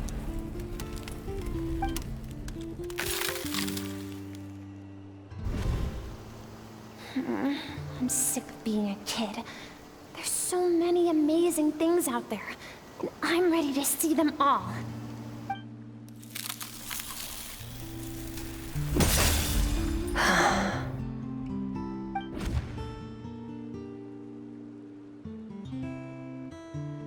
I remember. There was a song Mom and Dad always sang when we went out to fetch water. Dancing water. The sand along your path is begging for your song and movement. Will you carry this burden with you on your journey? I am not the dancing water, and you are not the burdensome sand. But if this is your wish, then I will carry you with me until the end. Thank you. I should be thanking you.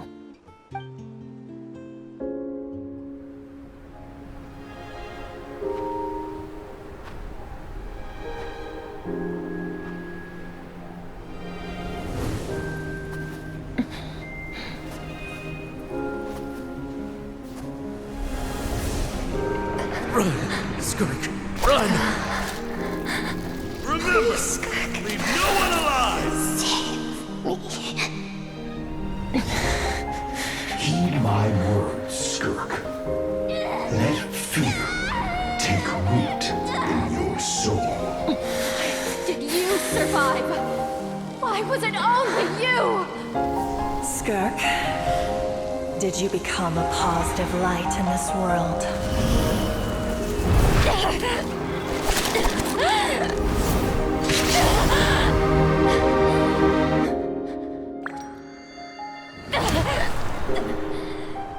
Hey, this doesn't have to be the end.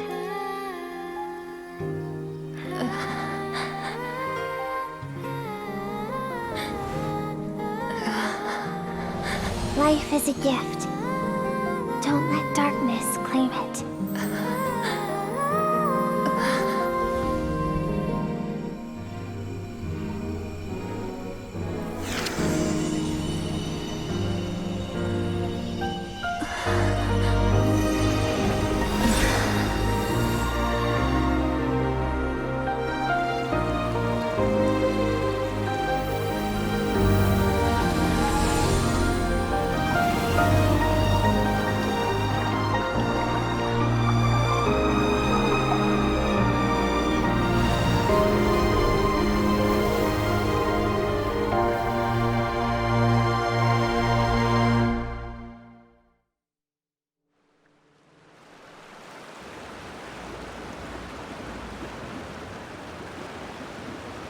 So, you saw my memories then. I once asked my master if survival of the strongest was the law of the universe. He said no.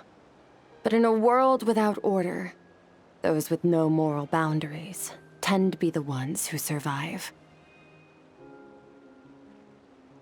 That's why, after hearing his answer, an idea came to mind. An idea that, one day, I would create a new world order. One in which there would never be another tragedy like that fire. One in which power was not the law of the land. But that means I must defeat him. Because my master, Sertologi, is, at the core, a defier of all rules and order. Yes, and not just because of the gap in our abilities, but also because I have no reason to see him as an enemy. Although his decision to train me was not made out of kindness, he did everything a master should. He saved my life, taught me the sword and the principles of strength. And for that, I respect him. I know, and it's not something I want. But Master never goes back on his word. I have to treat everything he says as a promise. He's no longer into that, but he sends me messages through the abyss every now and then. Most of them are simple greetings, or an answer to one of my questions. Every time I hear from him, my heart skips a beat. And I wonder if this is the moment where he'll finally appear before me and tear down everything I've built to pieces. Maybe that means I do live in eternal fear, just like he said. Yes, I respect him, but I'm also afraid of him.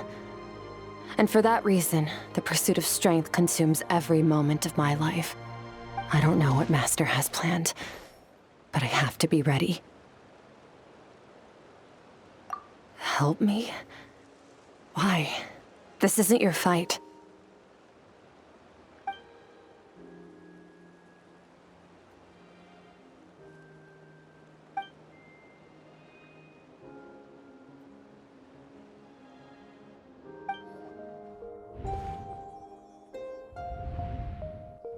Oh, you're finally awake! Honestly, Paimon was gone for like 2 seconds and then she comes back and finds you both unconscious? Oh, you scared Paimon half to death! You're both okay, right? What does it look like?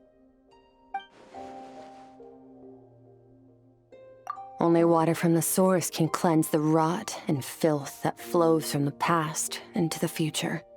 I taught you to incorporate the experiences from your journey into how you fight. I suppose what happened today will become an inseparable part of who I am. Okay, so Paimon feels like she's missing some important context. But whatever.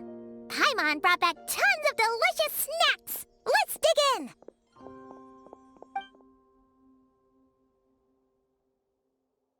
All right. It's about time we finished what we started. We're gonna deal with this thief for good, right? This time, I'm not going to tell you to hold back. But having digested even more power in the meantime, he's going to be tougher than before. The good news is, we have no reason to pull our punches this time. So, let's go. Same place as last time.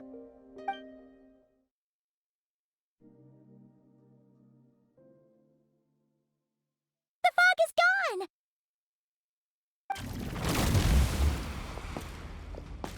Wait, isn't that the form the all-devouring narwhal changed into? How come he knows that, too? Really?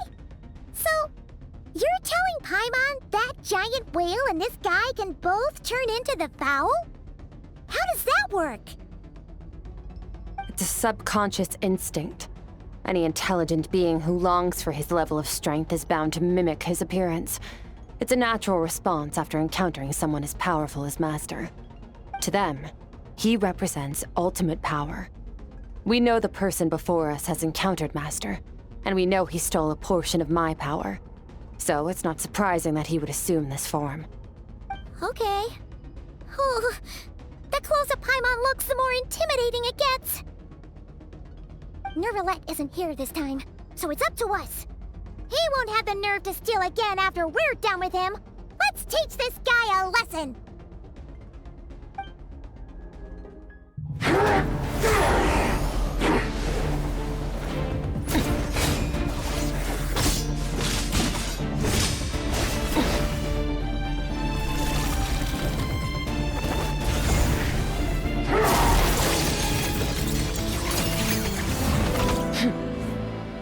Haven't had enough of my power.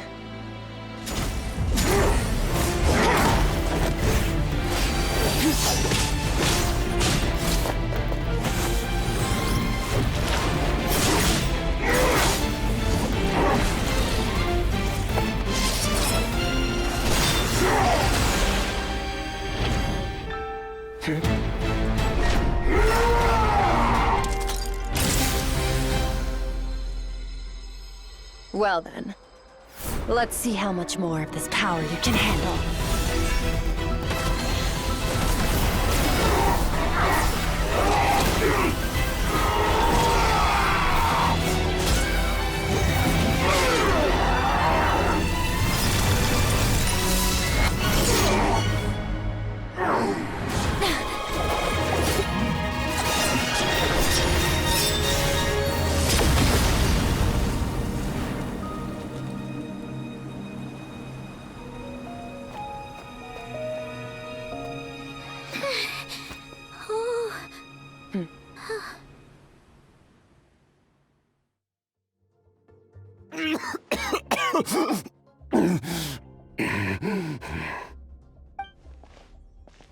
Well, have you come to your senses?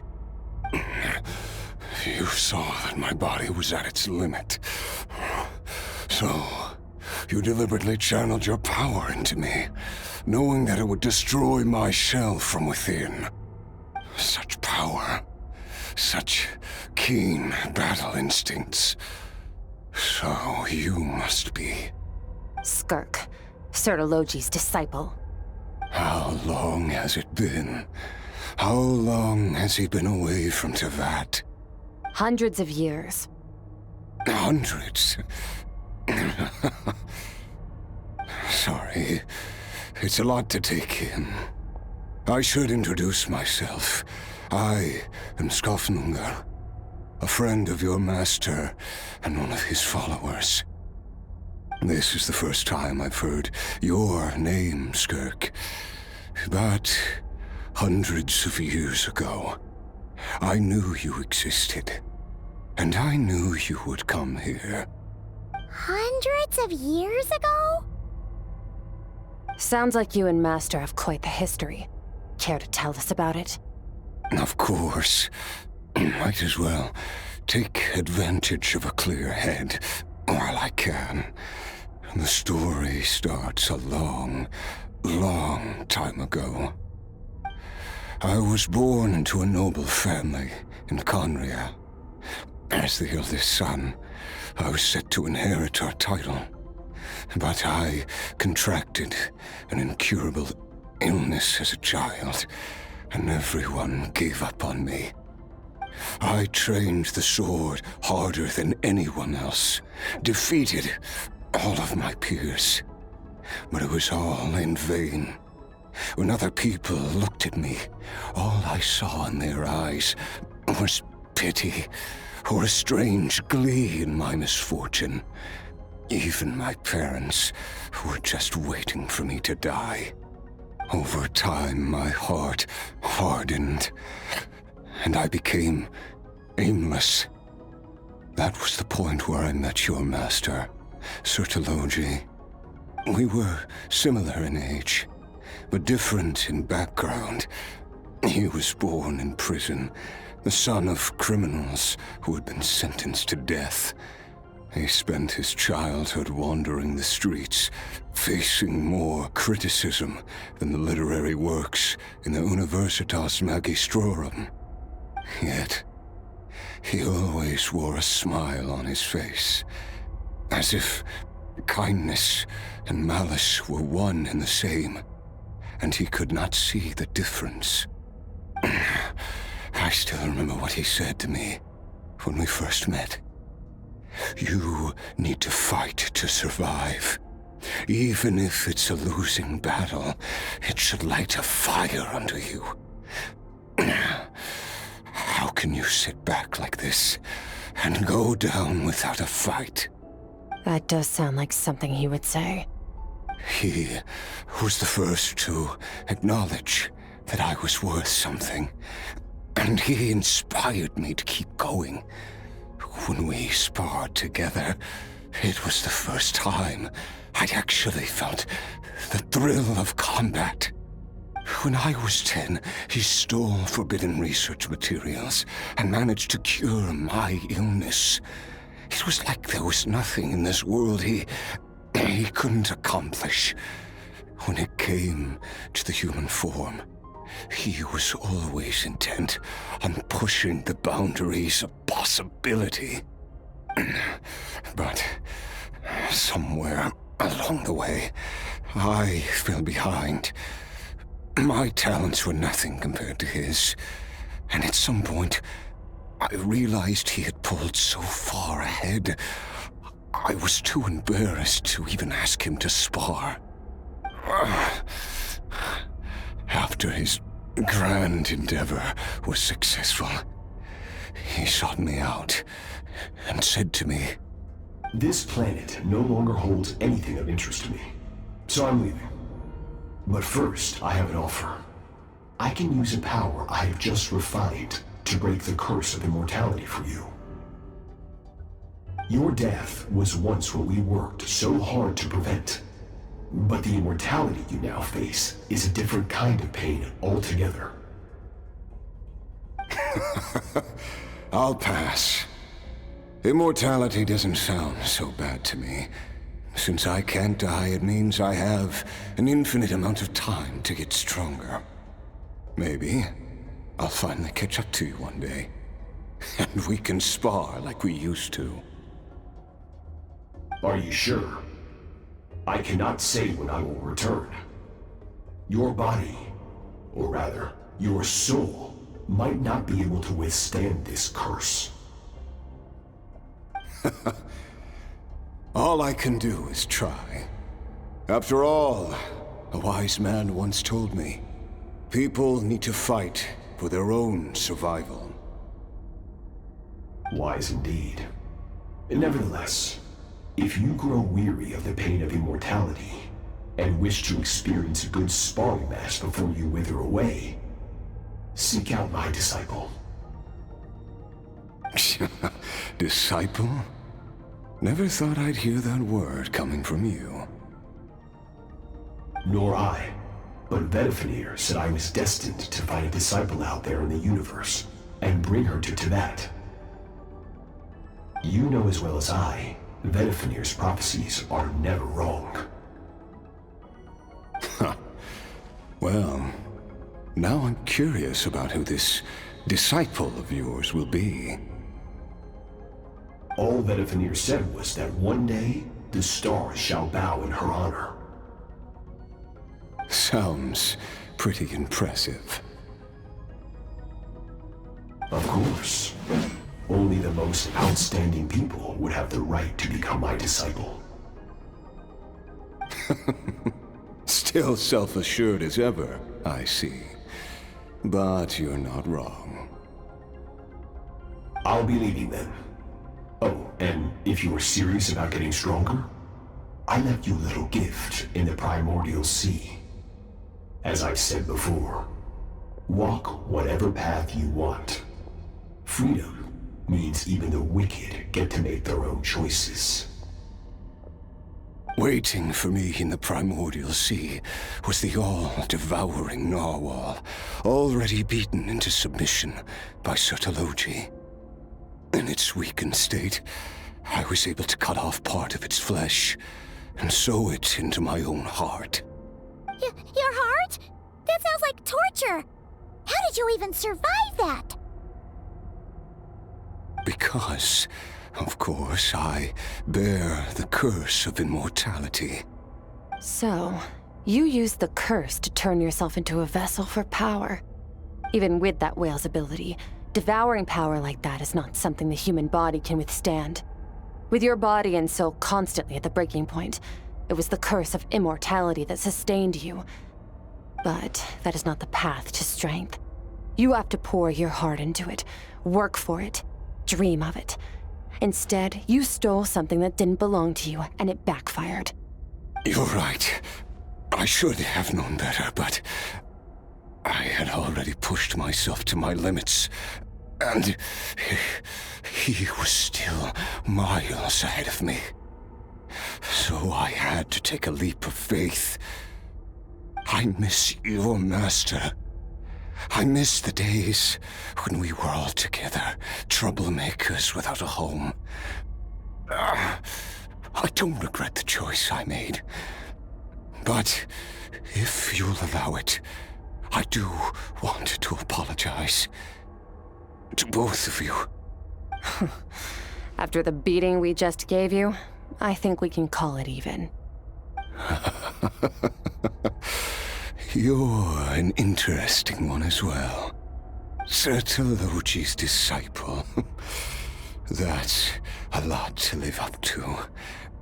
It can't have been an easy experience. I know what he's like. He rules with an iron fist, using despair and fear to force you to catch up to him, all the while standing ever out of reach. We're like mountain climbers in the dark, never knowing how much higher we have to climb.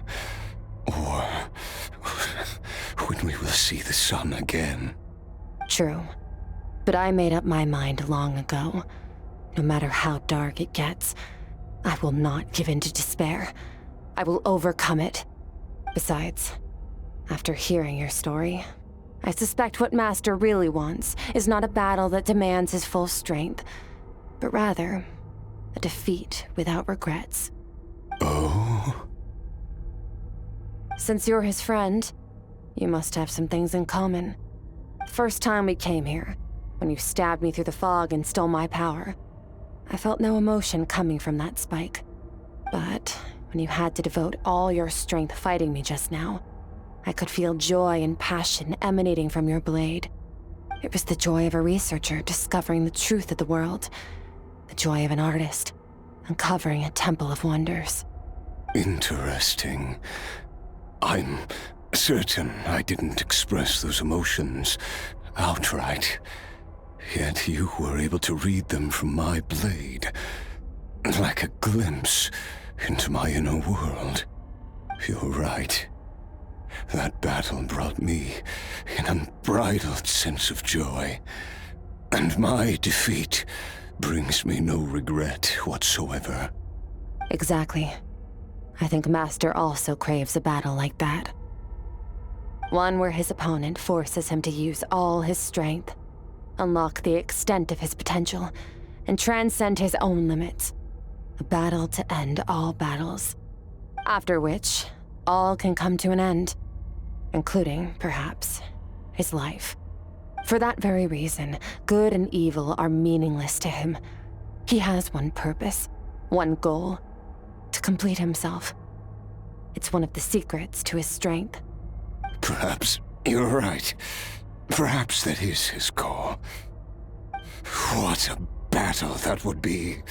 Oh, to witness such a...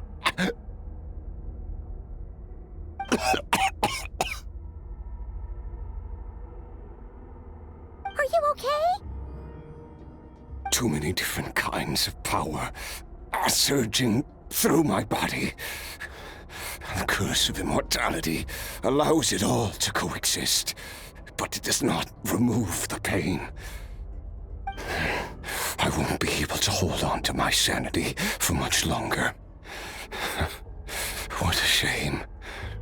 I would have loved to witness that battle. Sertologi once offered to free me from this curse. Now, I must ask that of you, Skirk. Can you release me from the pain? I can, but not through death, if that's what you were hoping for. It's not a suitable punishment for your crime. As an alternative, I can take your consciousness, along with all the power you've consumed, and smash it to pieces. The impurities will dissipate, and under the curse of immortality, your mind and body will regenerate. When that process is complete, you will be back to who you were before, no longer tortured by powers you can't control. But it will be a time-consuming and painful process. The decision is yours to make. I accept. And who knows? Perhaps I'll wake up in time to witness your great battle with Sertologi. I have faith that you'll be able to stand against him one day. Though I know it'll be a long and arduous road. If we are climbers in the dark, it appears the dawn has finally broken for me. But your ascent continues. At least, it looks like you are not alone on your journey. I will reach the top of this mountain, no matter what it takes. And you, Skofnunger, will be my witness at the end of all things. We did it! Ah, it's only been a few days, but it feels like forever. Once again, we've proved there's nothing we can't overcome. We're just that awesome. Wow, you sound even more confident than usual. Guess you really have become stronger. Today sure went by fast. It's night already. Oh wait, that reminds Paimon. The stars you mentioned, the ones that died out, are they back now? Yes. The power Skafnungur stole has been returned. So, the stars have regained their light. Great! Huh, it's crazy that you even noticed their light was gone. There are so many stars in the sky. If a few disappeared, Paimon definitely wouldn't be able to tell. I suppose it's because I have gazed upon this sky for centuries. The false stars, hanging in the meticulously planned sky, glittering with rotten light. It's not real. And yet, it is for that very reason that I can look upon it and enjoy the momentary peace it brings. Even the most beautiful of bubbles has to burst. We will return to the real universe one day, whether of our own volition or not. Time marches ever forward.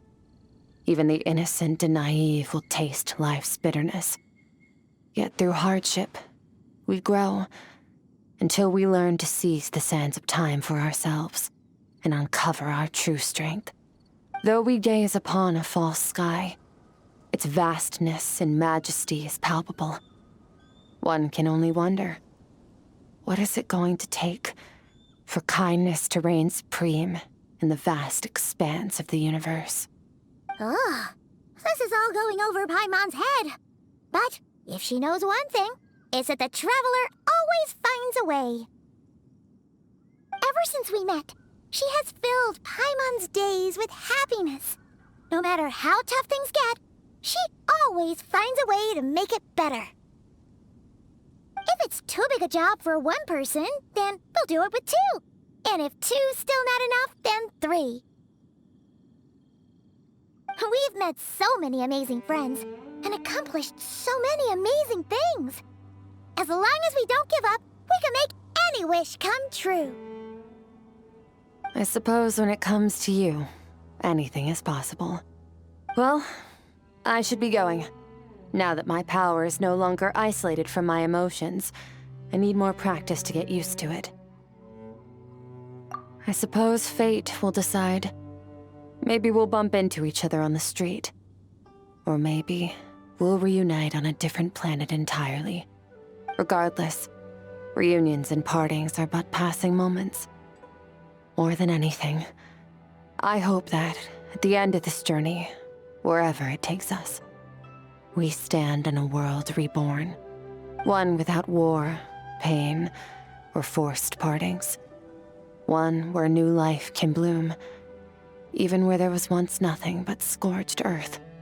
For this, we must all work to become stronger. Goodbye, Traveler. Remember your training. Make sure to put it to use. Bye!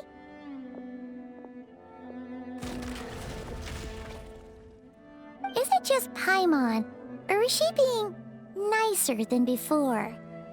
We definitely count as friends after all that, don't you think? Hey, what do you think about camping here tonight? There's nothing quite like sleeping under the stars. Come tomorrow, we can continue our journey. Oh, and since Paimon treated you to that super nice meal at Wanmin Restaurant, it's about time you returned the favor.